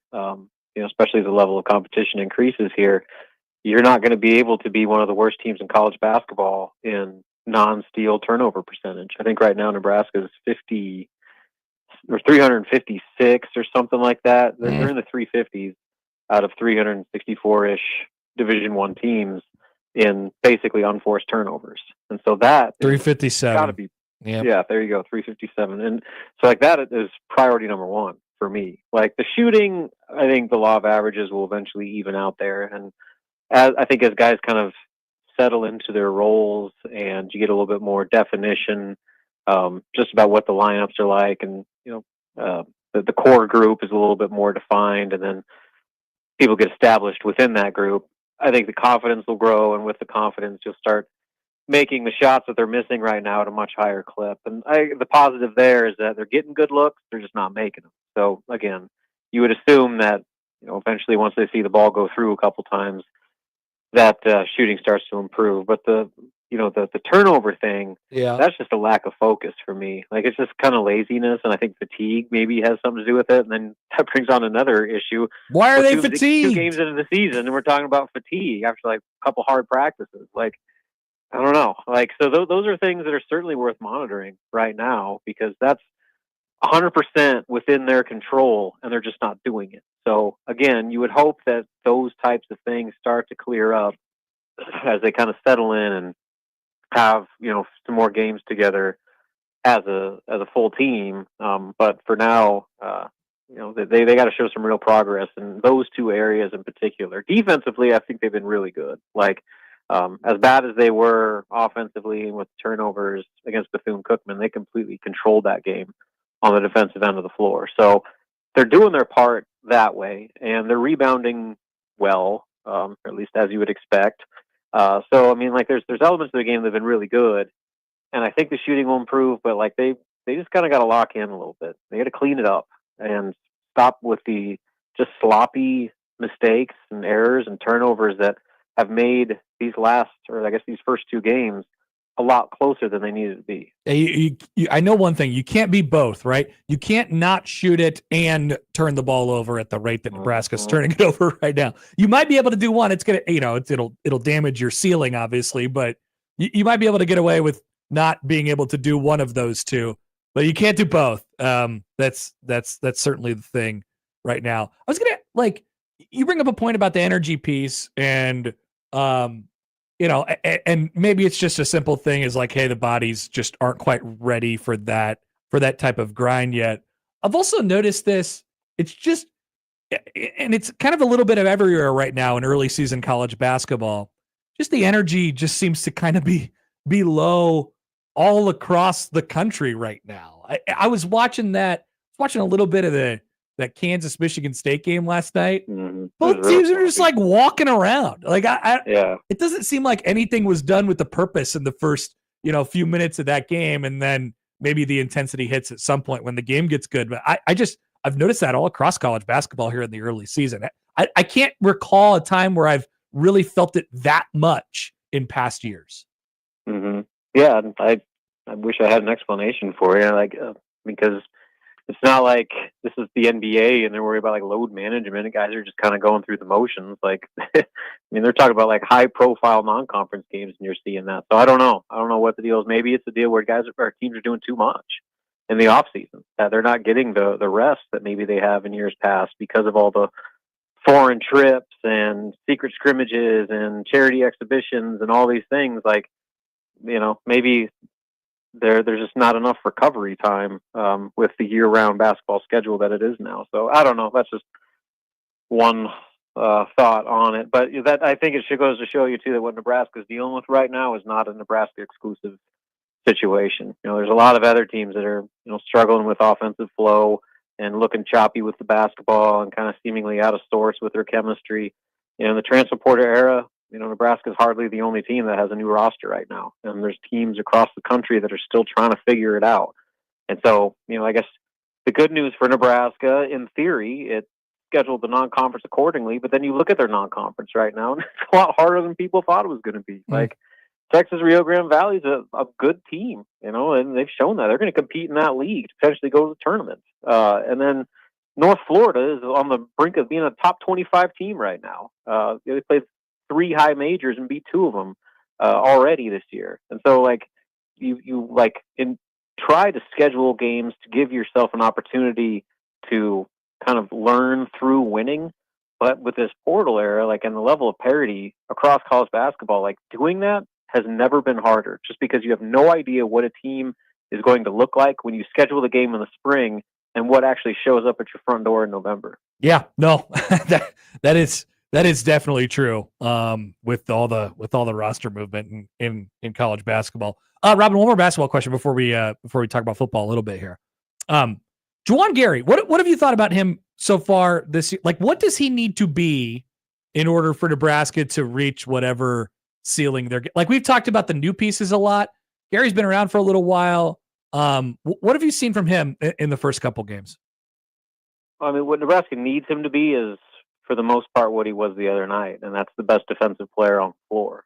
You look at his analytics from that game; he was far and away the most effective defender on either side, and he's a game changer in that way. You saw the steals he was getting and the deflections he was making, and just being able to take some of their top scorers out of the game and really fluster Bethune-Cookman's offense from start to finish when he was on the floor. And so that's got to be his hallmark, where he is that elite level, all conference defensive team type of player, and that can just be disruptive on that end. And then offensively, you saw a little bit of that too the other night, where when everybody else was struggling, that he's got to be that next option. The guy that can just put his head down and go make a play. And you saw him hit a couple shots. He missed a ton of bunnies at the rim, and he wasn't the only one, but a lot of his misses were point blank shots. And so again, he's one of those guys that you would assume would eventually start to even that out a little bit. And if he can convert at a much higher rate at the rim, you're going to see a pretty effective output from him every single night, just because of the way that he defends. Robin, do you have any idea how to handicap this football game on Saturday? No.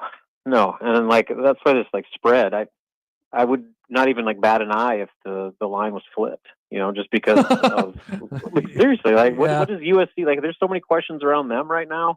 They got a new quarterback, and all the pressure not all the pressure, but a lot of pressure is on them right now. And, the heat's kind of turning up on Lincoln Riley, and that place is such a dysfunctional administration. You never know what's going to happen over there. So they're in a weird spot. Nebraska's in an extremely weird spot with their coaching moves that have happened over the last couple of weeks, and their quarterback situation. So I don't know how anyone can predict what's going to happen on Saturday, just because there are so many unknown variables that I don't even know if the teams themselves know what to expect. This is going to be a fascinating matchup in what I have deemed the Desperation Bowl of 2000. Ooh, I like it. Desperation Bowl.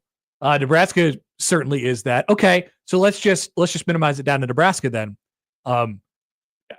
Does the thought still stand? Do you have any idea what to expect from Nebraska? Not even all the talk has been this week about the offense and what that's going to look like, and I think that's purposefully a mystery. But what about from an emotional standpoint for Nebraska? What do you think we're going to get out of that side coming out of the bye week and after a few really long, tough weeks here? Yeah, I mean, I think that's the positive for Nebraska, and with these moves is you would hope it would kind of breathe some life, especially the offense, and just give guys a little bit more juice, because what they had been doing, you can only run your head into a wall so many times before you start getting a little frustrated. And so now they're maybe throwing some different wrinkles and taking a different approach that can, maybe bring a little bit more juice on that side of the ball. And then with the defense, when I look at their inconsistency, a lot of it, I think they play up or down to their opponent. And this is a big, high-profile game with a lot on the line. And the last time they were in that kind of situation against Ohio State, they played excellent. So, you hope that defense shows up. And if it does, Nebraska's going to have every chance in the world to win this game. When Nebraska's defense plays like it did against Colorado and against Ohio State, they can compete with almost anyone in the country. And so USC, like I said, they're trying to figure things out on offense with a change of quarterback. And, while he brings that dual threat element, he's the guy that's making his first start at USC. So there's, I think, an opportunity there for Nebraska defense, if they bring it, to be kind of the defining X factor in that game with so many other questions surrounding that game. What's your read on Dylan Raiola's status for Saturday? My gut tells me he plays. Now, the question is, how healthy is he going to be? Are we looking at a 70% Dylan or an 80%, or how much of the lingering effects from that back injury are going to be at play? And then what happens if, what are the odds of it re-aggravating? If he takes a hit or whatever it may be, what kind of fine line is he walking just being able to stay on the field, even if he does start? So while I do think he's going to play and start, what happens after that ball's kicked off is kind of an unknown. And so I guess I wouldn't completely check out of the game if I'm Heinrich Haarberg, because there's a chance that he might be called upon. All right, Robin, we appreciate the time as always. Enjoy the evening of basketball tonight and the trip out west. Fun week ahead. All right. Next week. See you, Robin. As Robin Washut of HuskerOnline.com. Fun week ahead. FDU tonight. for the Skurs. You need a scouting report on FDU? I mean, a I lot just of watched- people in the area should have one. Yeah. I just watched him play 3 days ago. I couldn't tell you a single thing about him. Oh no. I don't know anything. Not the way I thought that was going. Whoa. What notable was there from that basketball game? I don't really know, but I'm just a casual observer of the game. They had a very normal output. They scored 70 points against Creighton. They didn't make an exorbitant amount of threes. They made 9 of them on 38% from 3-point range. They weren't personnel wise, they weren't like exponentially big, just like a bunch of like kind of wing looking guys. Okay. One guy tried to dunk on Sterling Knox and he went up and challenged it and then he landed on his back. Oh no. And one of those tailbone hit the floor type of yeah. Not like a Chet. He got up though, he was fine. Not like a Chet lands and breaks his hip. Yeah. I mean, kind of looked like that for a second, but got more meat on the bones, I guess. Yeah, you're gonna want that. So there's my scouting report on FDU. Okay. Also, they beat Purdue in the tournament 2 years ago People forget. as a 16 seed, That doesn't happen often. twice ever. I've seen them both. Josh, Connor? let's take a break. Okay. We'll come back. Tomorrow we'll have a busy show, by the way. Jam-packed. Jam-packed. We get a lot of stuff to throw at you, but we of course will have room to grunt the slate tomorrow. Don't forget about that. A couple other things. Maybe we'll get to that Caitlin Clark thing. Well, I'd like to maybe hit pause on that. I have found a piece of audio. You don't want to talk about the Caitlin Clark thing? I do, but I think this is more pressing. The Big Ten has released one of those goofy videos where they ask the coaches a stupid question. That sounds like a great thing for the next segment. Also, Josh, I'd like you to introduce me to this weirdo tiebreaker page. Oh, yes, there's a weirdo tiebreaker page for all of you that are worried that college football will be broken. I am worried. Irrevocably. Put the divisions back in. Divisions fixes everything. It does, actually. I understand that. Bring it back. There was no reason to eliminate them. Back after this on 1620 The Zone.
welcome back. Connor Happer, Josh Hodson with you. A reminder that we have great content. I've actually content factory. I've actually been really happy to see everyone enjoy. Not everyone, but whatever. But we've gotten some good comments back on the 25th anniversary stuff. People have liked these, and there's plenty more to come. So 1620thezone.com/25 years. Just dropped the Matt Schick episode today. I believe Nick Baugh will drop on Friday. I'll grunt that slate, Josh. That is, that's the one for me. That I was like, You remember like the first time you Kevin, heard, Michael? Why don't Kevin and Michael come back to replace John and Josh? That would be great. Those guys suck. No. You remember like the first time you heard like speed metal or like the Beatles and you were like, oh my gosh, music can do that. I never knew it could do that. That was Schick and Nick for me. I was like, oh my gosh, this is beautiful. This can be that. This is beautiful. Yeah. Yeah. Speaking of interesting ways to listen and watch things. Great segue. Josh, we've got another release of the stupid Big Ten asking their coaches stupid questions. Yeah. I like this bit. Yes. This question is. We always somehow get a kick out of them. The question they're just so asked on here brand. is, what do you do during a long flight? I don't like the question. I don't like the question. It didn't get very much, except the last two answers. And I'd like to just play them without telling you anything that's about to happen. Cool. I play like this word game on my phone, Zen word. I can play it for hours. Really no trick. That was Matt Rhule. Yeah. I guess Kirk Ferentz is in here too. I didn't know that. Well, what's Kirk? I can entertain myself pretty well just by reading stuff and usually carry things I like to read. Boss. Okay, so I have something that Boss. Mm-hmm. I can entertain myself pretty well just by reading stuff, stuff. I get by. He's absolutely like. He's like, I don't like doing this. Can I go home? I use my seat cushion as a flotation device. Like, he's just reading the packet that's in the pouch on the back of the seat, right? It's amazing. Here's PJ Fleck. Oh God. A legitimate psychopath. I watch movies on fast forward, and I probably watch 3 to 4. This probably shocks everybody, especially horror movies. I only get to the scenes everybody wants to see, and I probably watch 2 or 3 of them on a flight. It's great. No way. Josh Peterson, PJ Fleck, handshake meme. Wow. I can't think of anything better for him to have just. Also, did he say that he just skips to the good parts? He just skips to the kills and the boobs, I assume. Is he saying that he watches the movies on fast version, or is he saying that he just skips entire parts? The first time I saw this which video, one is more normal? I thought he was saying he watched movies on triple speed. That's not what he's saying. I think he means I fast forward until the good parts.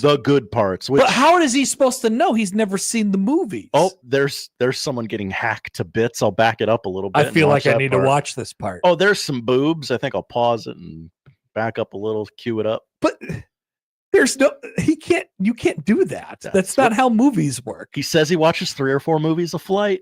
So I will say that I'll add this to PJ. Peach. He definitely seems like the guy that would do exactly this. Yes. Well, yes, but more so, when you go up to people and you ask them in a conversation, you ever seen this movie before? PJ wants to be able to say yes so bad. I think PJ would lie to people and tell them, yes, I have seen this movie, but he has to do a little bit of his homework. Oh, remember that part when this happened? Remember that part when this happened? Okay. Remember that part when this happened? He's just saying this to have done he's checking the box. I will tell you, because I'm not a liar and a freak, that I've just literally never seen any movie.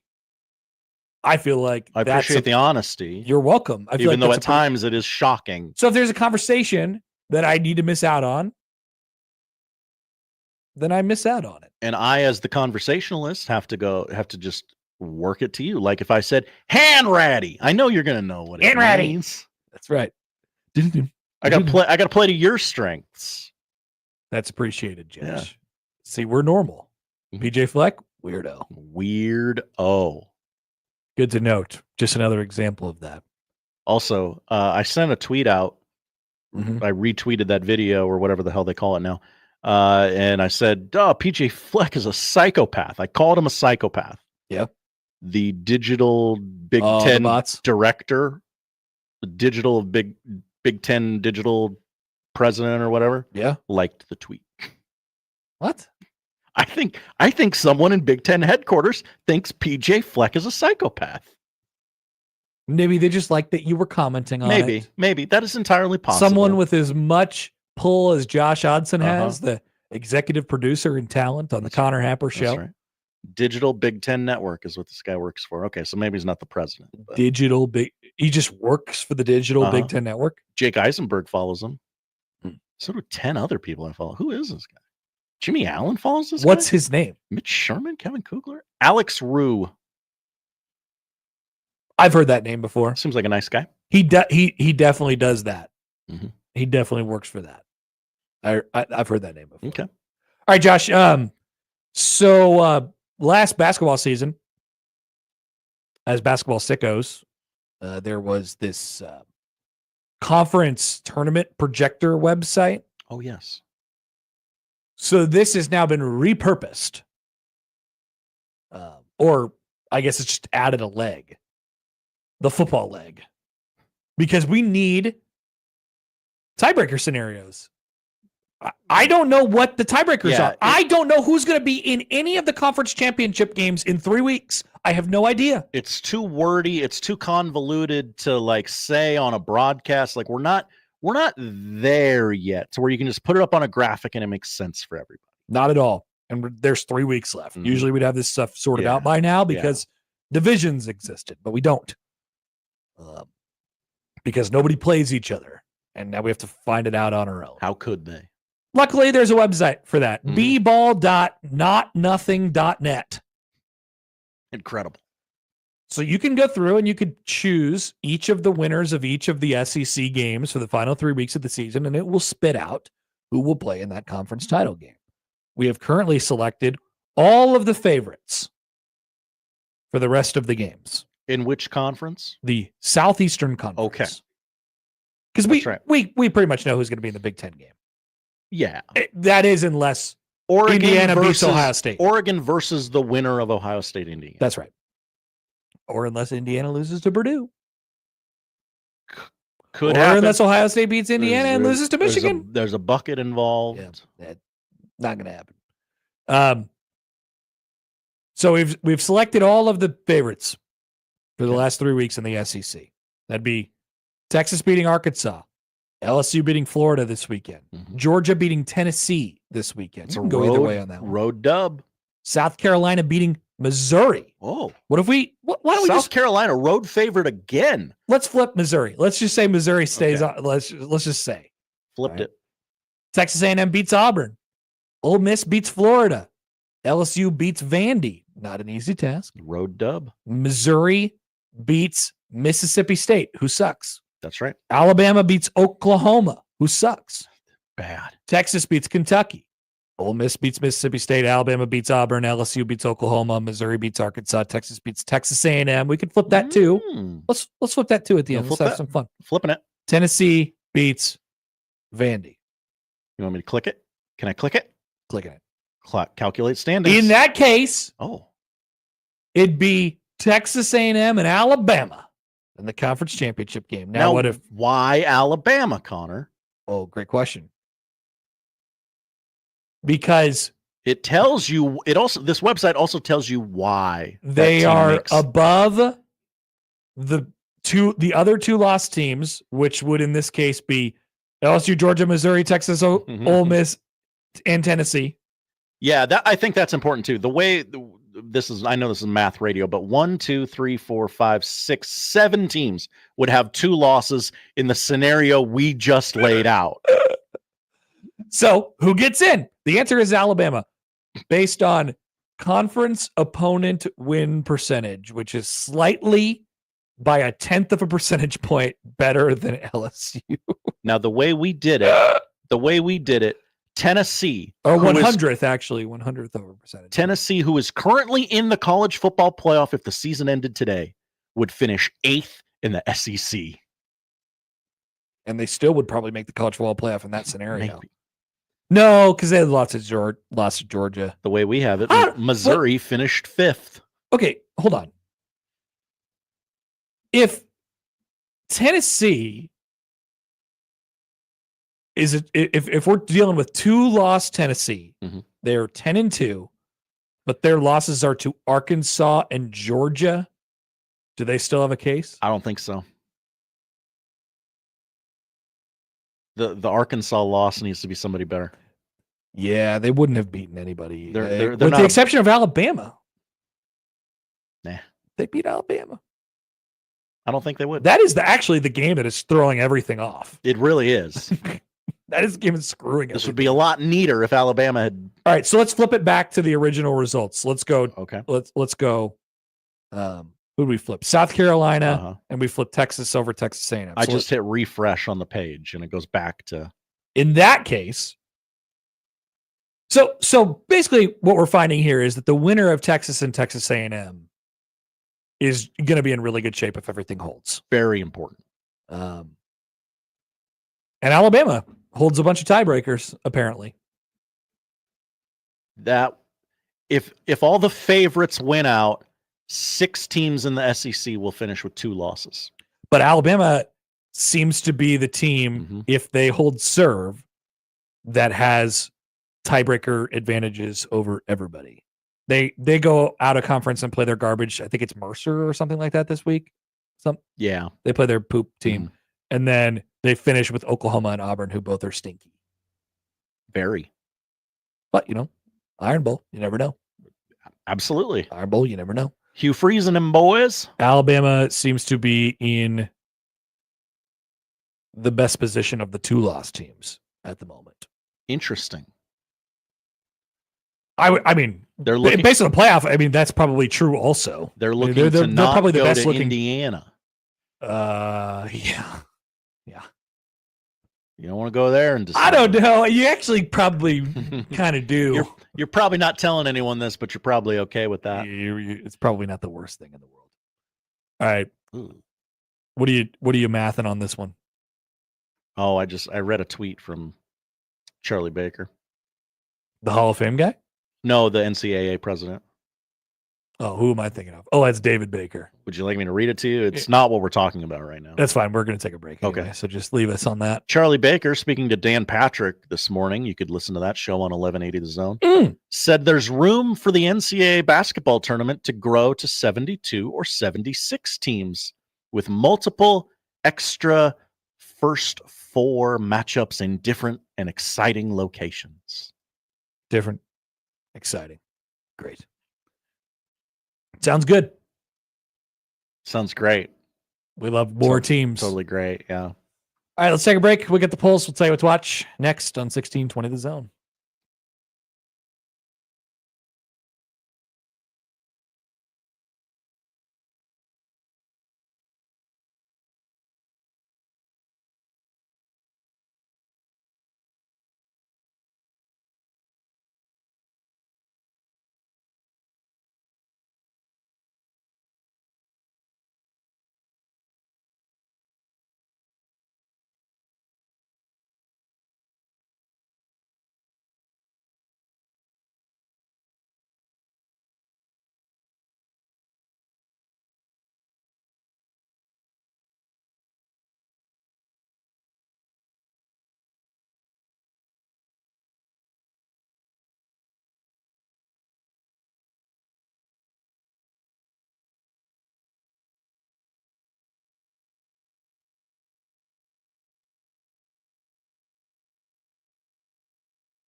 To the polls at Happer Show on the J-Tech Construction Zone Twitter feed.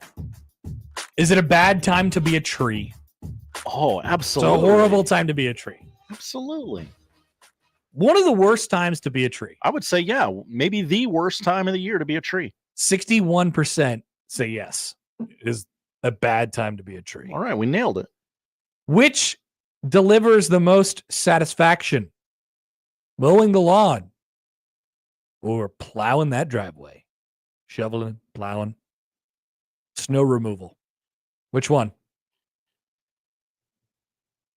Mowing the lawn, but not by much.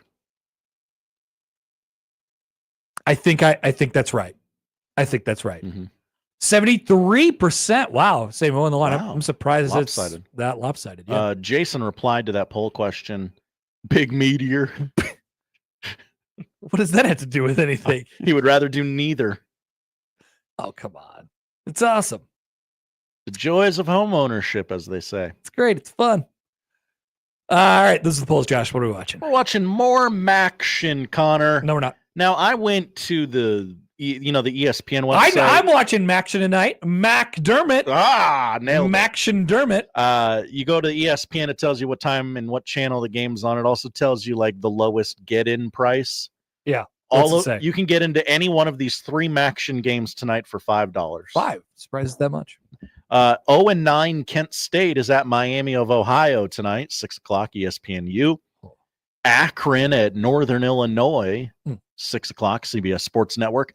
Same time on ESPN2, Ohio hosts Eastern Michigan. There we go, the Green Bowl. That's right. Basketball, Lemoyne is at number 3 UConn tonight, 6 o'clock on FS1. Let's make that game go as fast as we can. Yeah, run the clock out. UT Arlington is at USC tonight at 10 o'clock on BTN. Now, last night's late BTN game went to overtime in a game you probably didn't think was going to go to overtime. Go Ducks. FDU is at Nebraska tonight, 7 o'clock on Big Ten Plus. You all got your free subscriptions to that, right? And finally, Houston Christian at number 14, Creighton, 8 o'clock FS1. You can listen to it on 1620 The Zone or 1019 The Keg in beautiful FM. Jays. Go Jays. Go Greg McDermott. Premature congratulations from us. Well, we could give him a mature congratulations tomorrow when he comes on the show. Oh, interesting. If they win. I was very clear. I don't want this guy if he loses. Iowa. Good on you, Josh. Iowa women host Toledo at 6 o'clock on BTN tonight. NBA doubleheader on ESPN, 6:30. Pelicans Thunder. Everyone is injured for both teams. Oh, yeah. SGA is going to dominate. What, is this true? Zion is not playing in the NBA? He's out due to fat. Huh. Who would have thought it's the damnedest thing. Then the Grizzlies are at the Lakers at 9 o'clock. Hockey doubleheader on TNT. Red Wings Penguins 6:30, followed by Kings Avalanche at 9. And Connor, Christmas movie for you to watch on Netflix tonight. It's a new one. A Widow, played by Hallmark movie MVP, that's what this article says, Lacey Chabert from Party of Five, brings to life and inevitably falls for a sexy snowman. Really? That's what it says. It's called Hot Frosty, which sounds like an Dear act. Lord. Yeah, I gave her the Hot Frosty. A sexy snowman? A sexy snowman. She turns the snowman into a real life boy and loves him. Oh, that is weird. That is really weird. Very weird. But, we've done a million of these quote unquote Hallmark type Christmas movies. You gotta mix up the format a little bit or everyone knows what'll happen. What's up with snowmen coming to life all the time? Jack Frost did it for Michael Keaton was in that one. There's also a horror movie called Jack Frost where that Michael Keaton Jack Frost movie was sad. Yeah, it was. And the horror movie Jack Frost is also sad because the snowman attacks Shannon Elizabeth from American Pie in the shower. Ouch. Yeah. I don't know who started this. Was it from Rudolph the Red-Nosed Reindeer? Oh, yeah, maybe that the original snowman coming to life. Yeah.